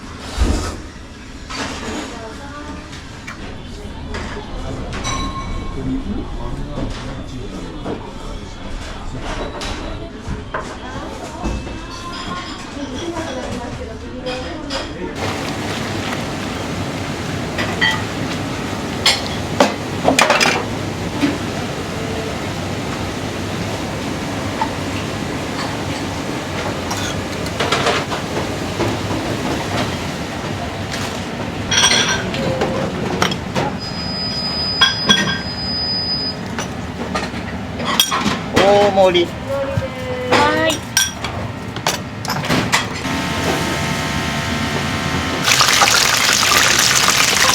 日替わり丼ランチが今日は穴子だから、明日だったら岸の天丼とか、その辺は日替わりで2種類。素材だとか材料がさ、意外とみんないくらぐらいで入るかってもう分かってるじゃん。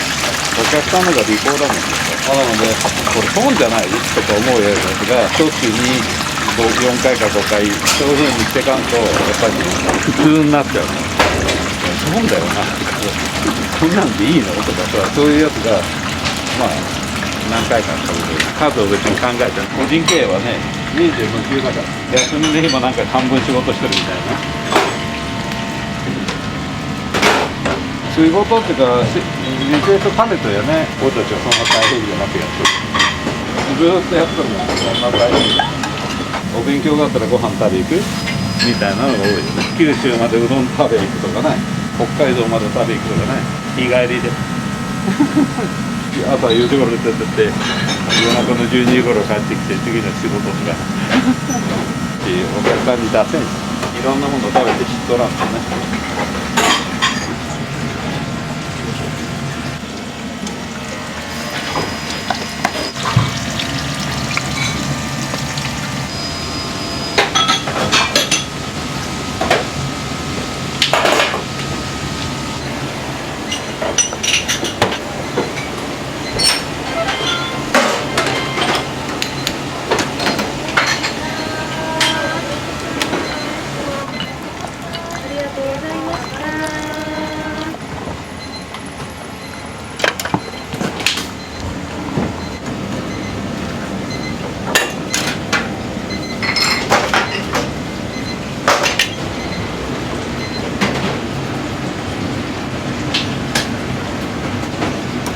エビ龍神。はい、エビ龍神。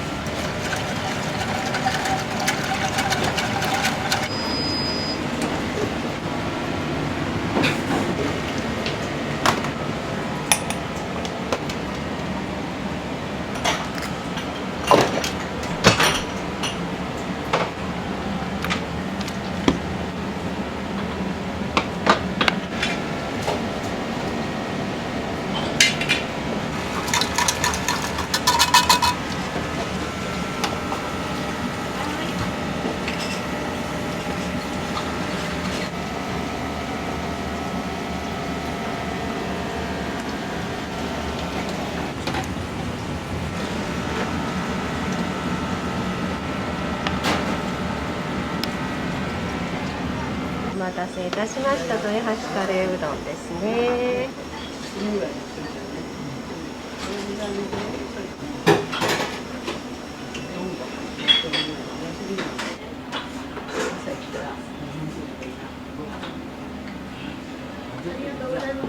先ほどありがとうございました。はい、ありがとうございました。はい、ありがとうございます。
それやった方がいい。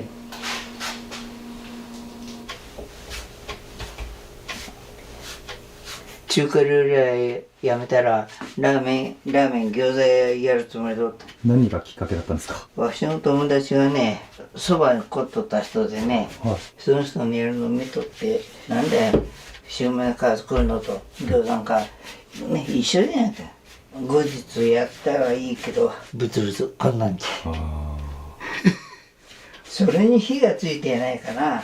みんなに隠れてそばを勉強しとって、それがきっかけかな。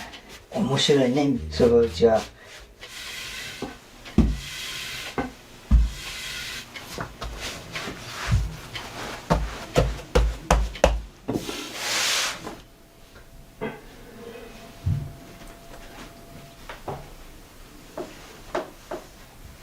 うちの一番弟子。あ、そうですか。わしに教えてくれっていうもんでさ、はい、そば打ちなんて首突っ込むと大変だでやめりんって言って、これでもやりたいって。富士山とそば屋なんか見とる方が楽しいで。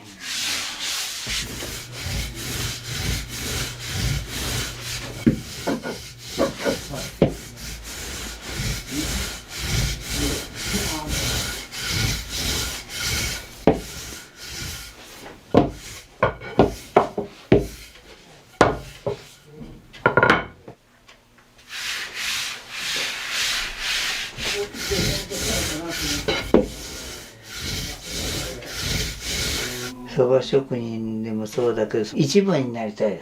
中華料理やった時一番になれんかったもんね。やる以上一番になると思って今自分なりにああだこうだってさ勉強しとるだけど。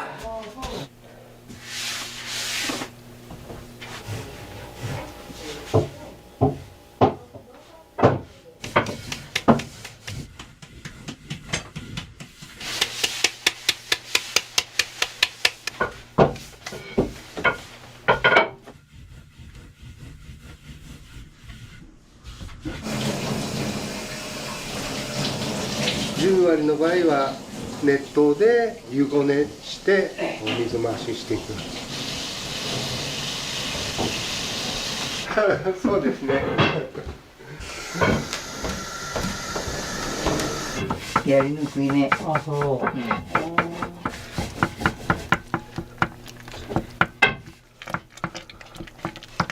自然薯1リッター吸って。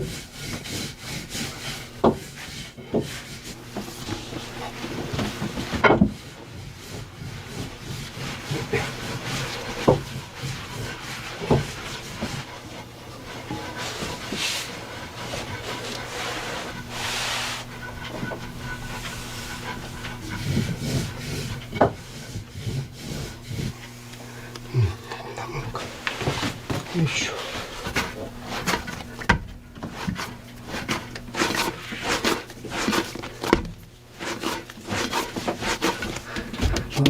日常券がこういうとこだ。はい。はい。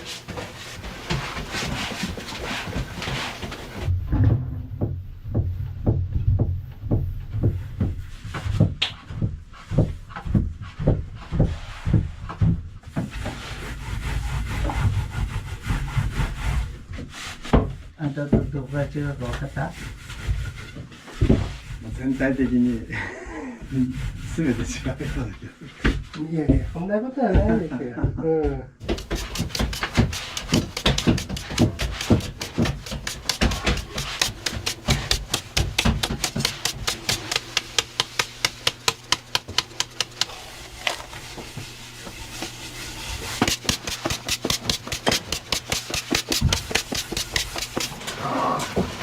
ないじゃん。これいかんわ。広告料が入るな。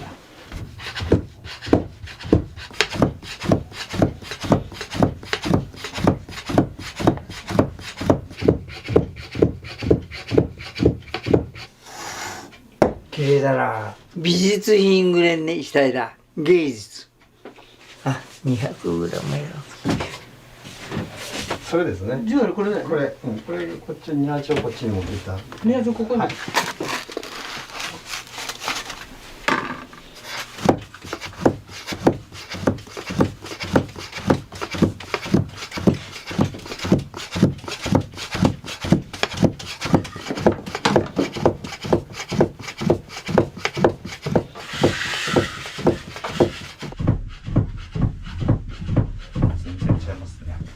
経験してから見ると凄さが分かるというかね、ここが綺麗にこうお尻がね揃う。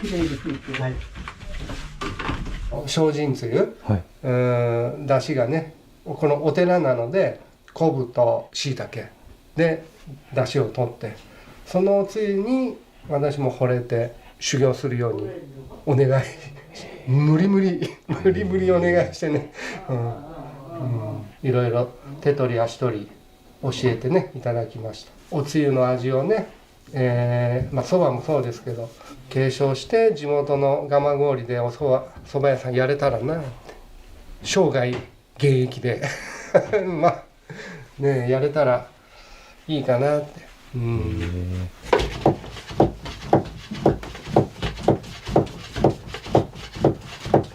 うち瀬戸からさ、はい、ここに奈良行くとった人がおるだ。毎日じゃあ、車で。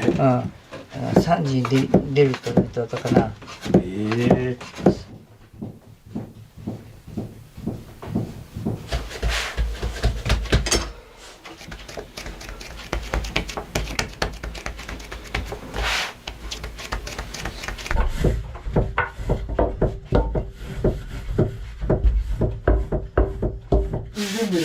はい。あ、もうちょっとまあいいや。これで丸めて。はい。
今日は何種類？9種類。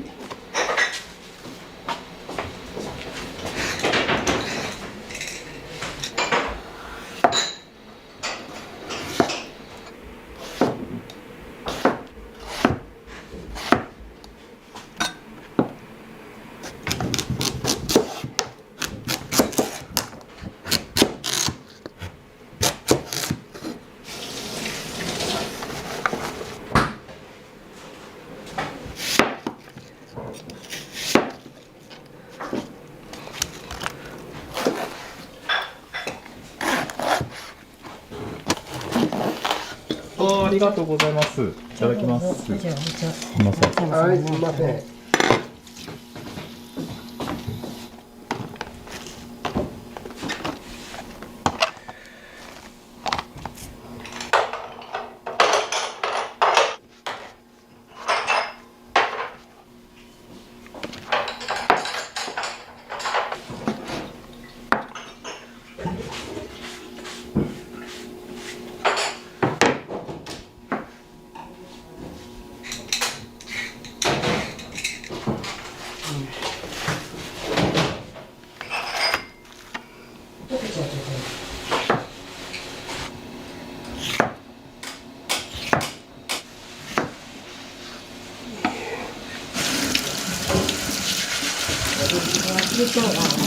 向こう行って。そ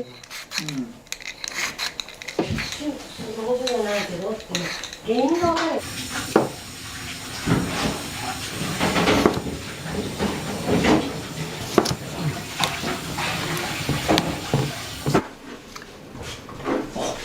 りがとうございます。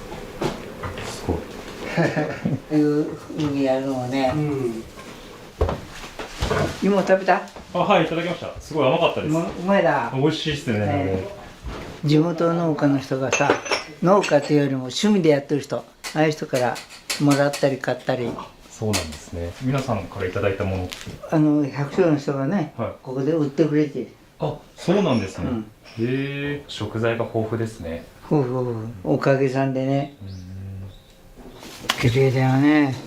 綺麗です。ね、もったいないぐらい。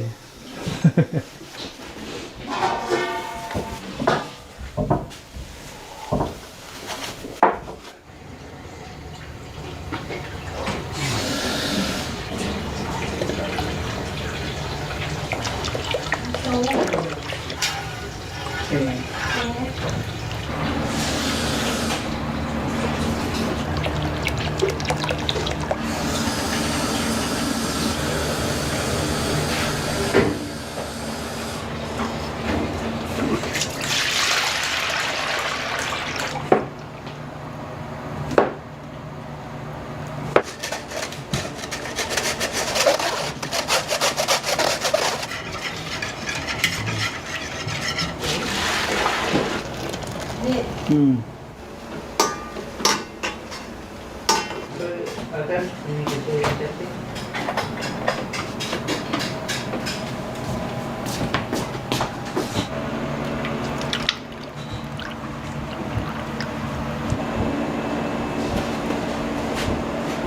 自分で作る。へえ。どのぐらいかけて作るんですか、干し柿って。2週間ぐらいかかるかな。これ何日目ぐらいなんですか。まだ3日か4日だ。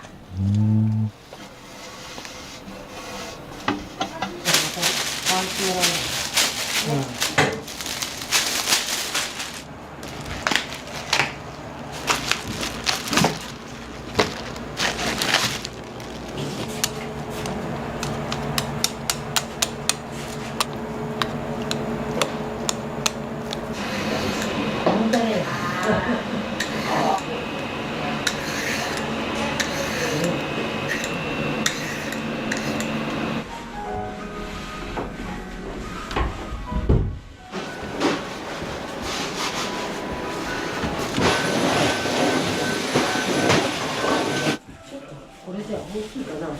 いいよ。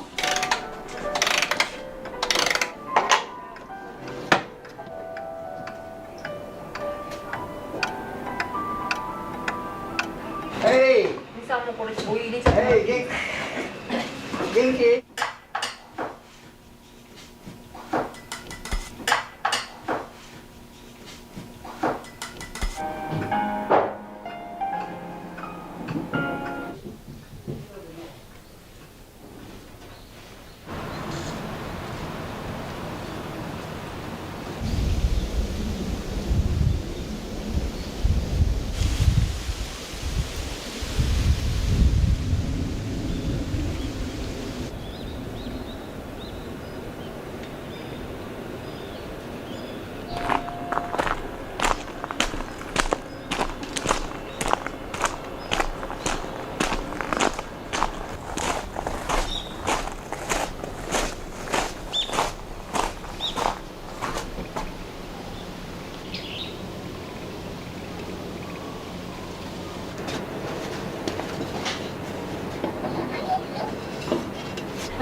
あ、3名の方、曽根さんが。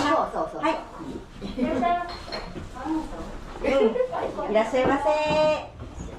はい。大きいテーブルですので、後ほどご相席お願いします。全然大丈夫です。全然大丈夫です。いらっしゃいませ。4名様のおですか。そうです。あ、少々お待ちくださいね。10割。はい、ありますよ。森さん、芋市野菜。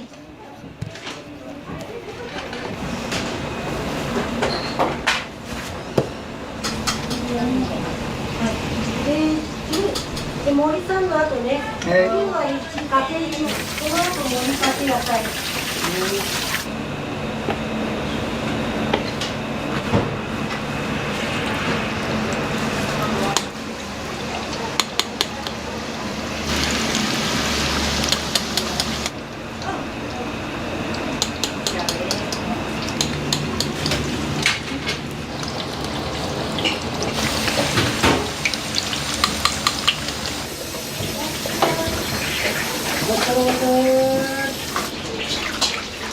綺麗だなこれ。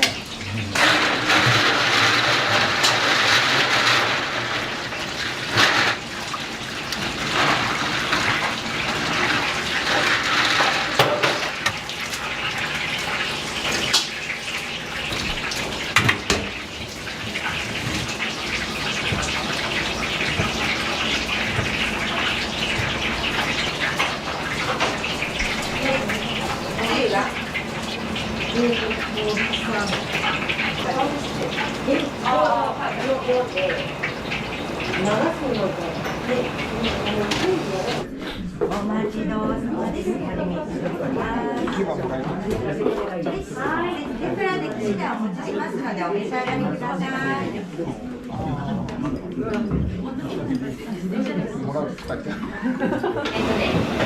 2番。そう、10割。はい。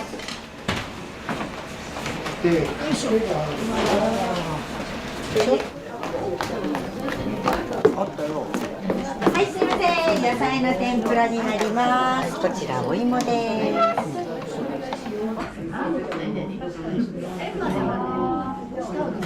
い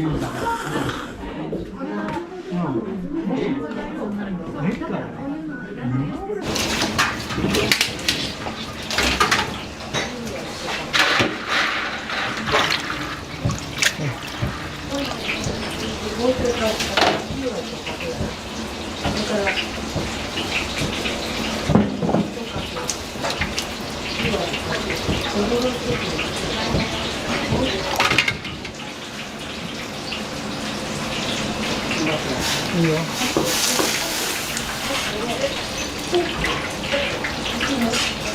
この後は味にまあちょっと後にする。1の左です。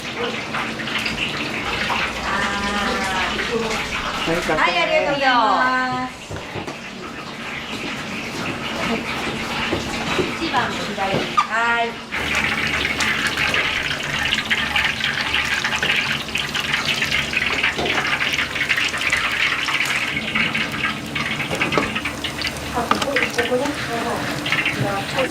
10割でこれだけ長いないなかなか。は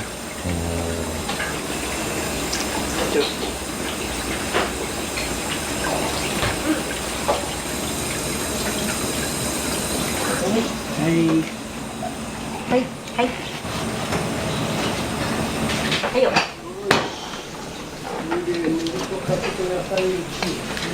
い、はい。お願いします。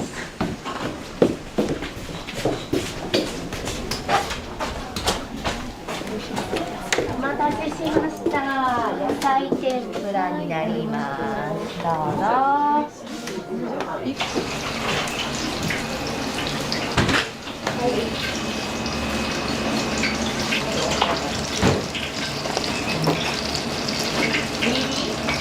そうだね。大丈夫です。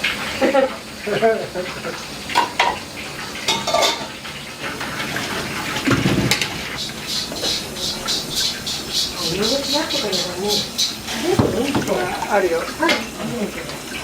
またしますよ。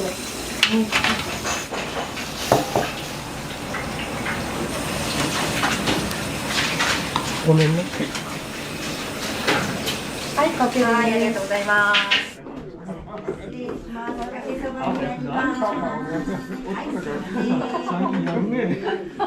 かけさんはその後の後。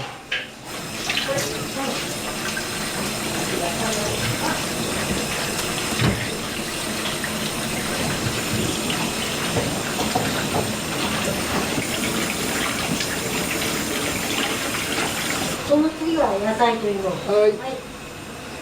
あ、違う違う違う。2つ。2つでいい。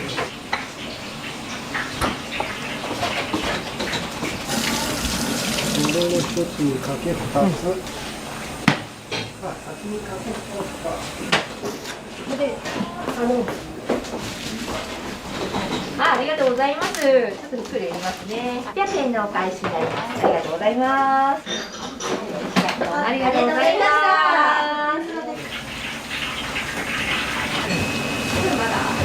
まだ。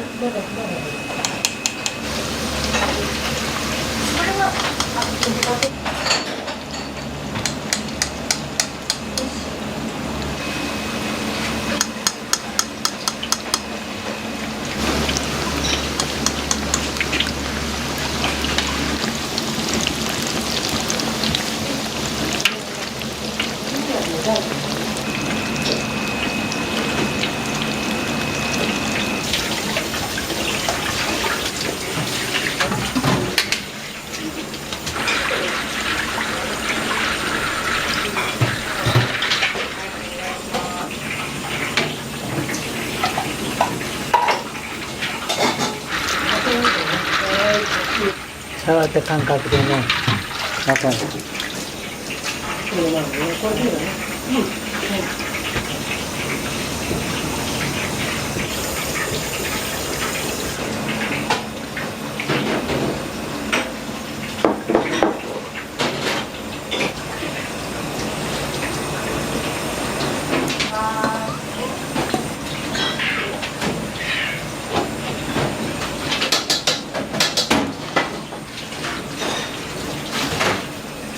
はいね。はい、ありがとうございます。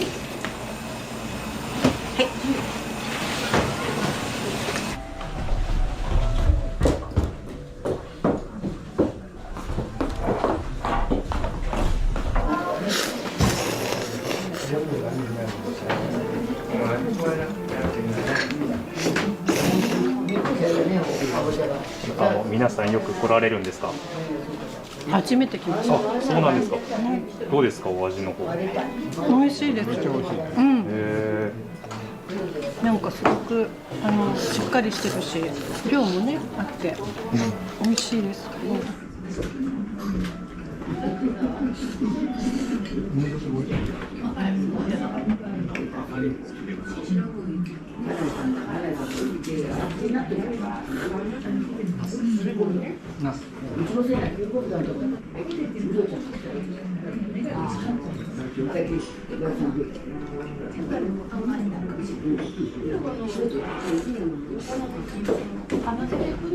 ありますよ。何個2つで。はい、少々お待ちください。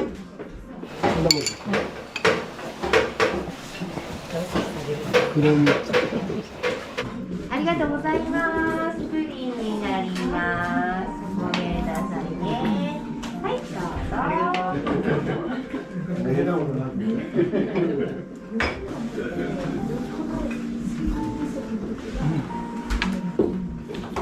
ありがとう。はい、ありがとうございます。嬉しい。注文してくれて。あ、そうですね。食べたくて。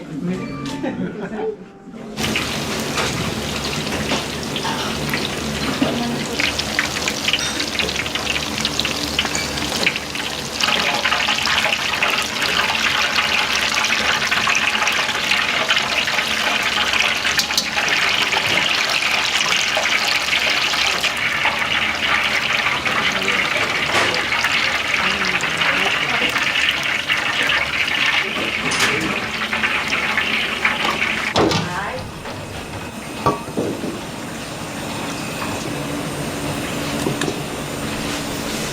はいであと野菜1ね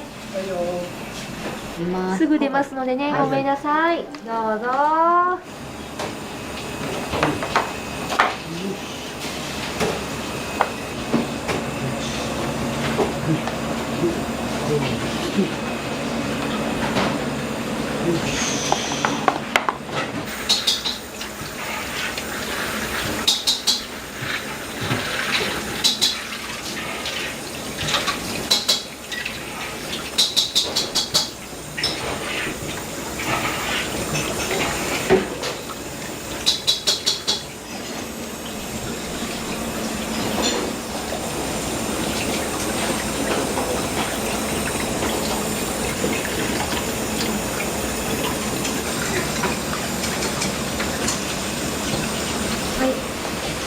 お客様です。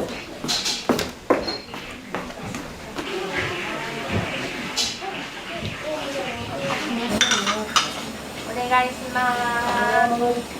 野菜2つですはい、じゃあね。はい森の台5の奥はいじゃない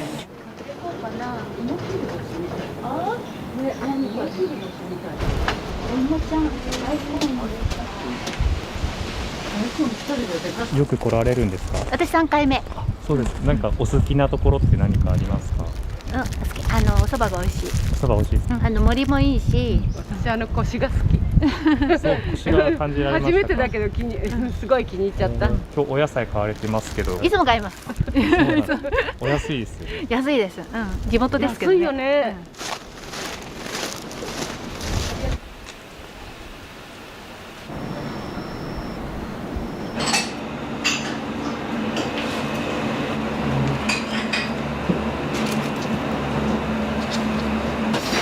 ごめんね、野菜2つね。はい、ありがとうございます。この長さがいいだ。長いですね、本当に。これで10割ね。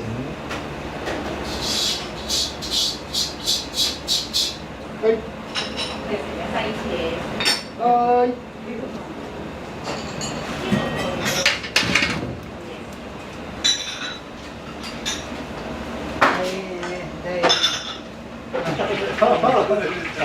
すみません。ありがとうございます。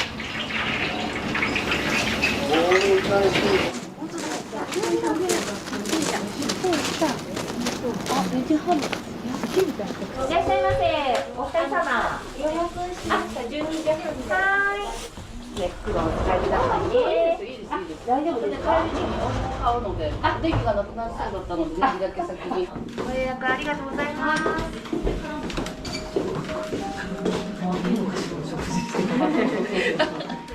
かけそばに、トッピングでおろしを1つ、で二八の盛りそばを2つ、野菜天ぷらを1つでよかったですかね。はい、お待ちください。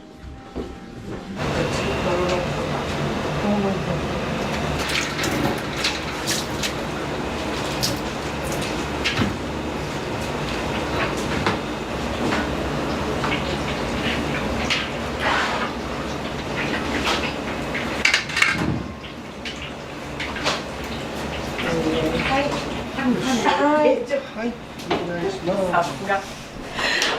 こうしたら。もういい。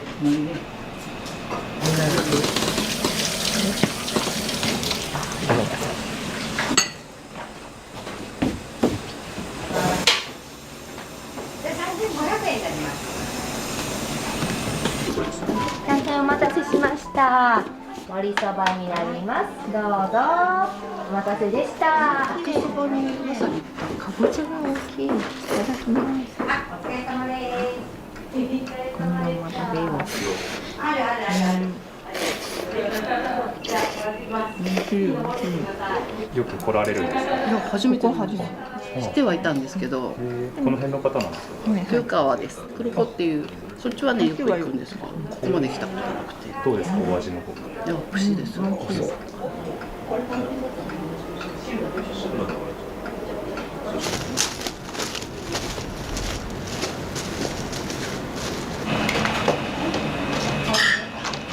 水につけとくんですか？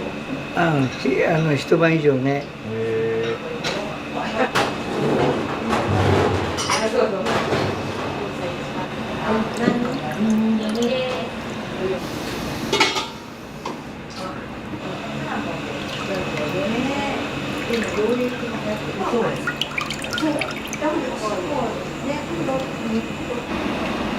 ちょうどとろみがあってそば湯に栄養がありますね。ちょっと行ってくるかな。リンゴ病も子供しかならいや意外なそんな記憶があって。いい色だな。がっつりもらった。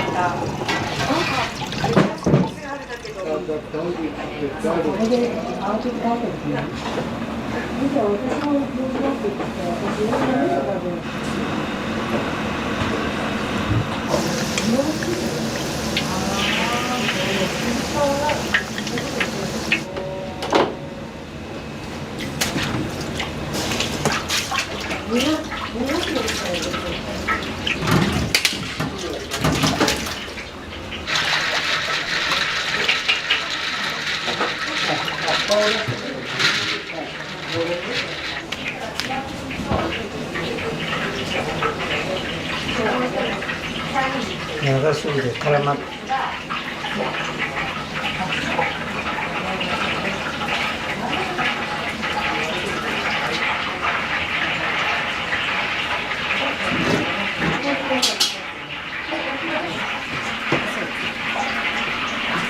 お待たせしました。は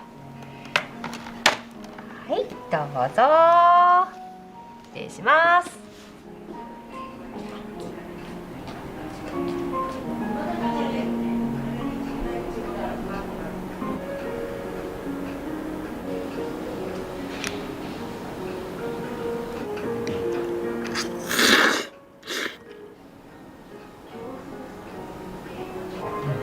7時。でも体なっとるのかわからん。ね、ここね、しょうがある。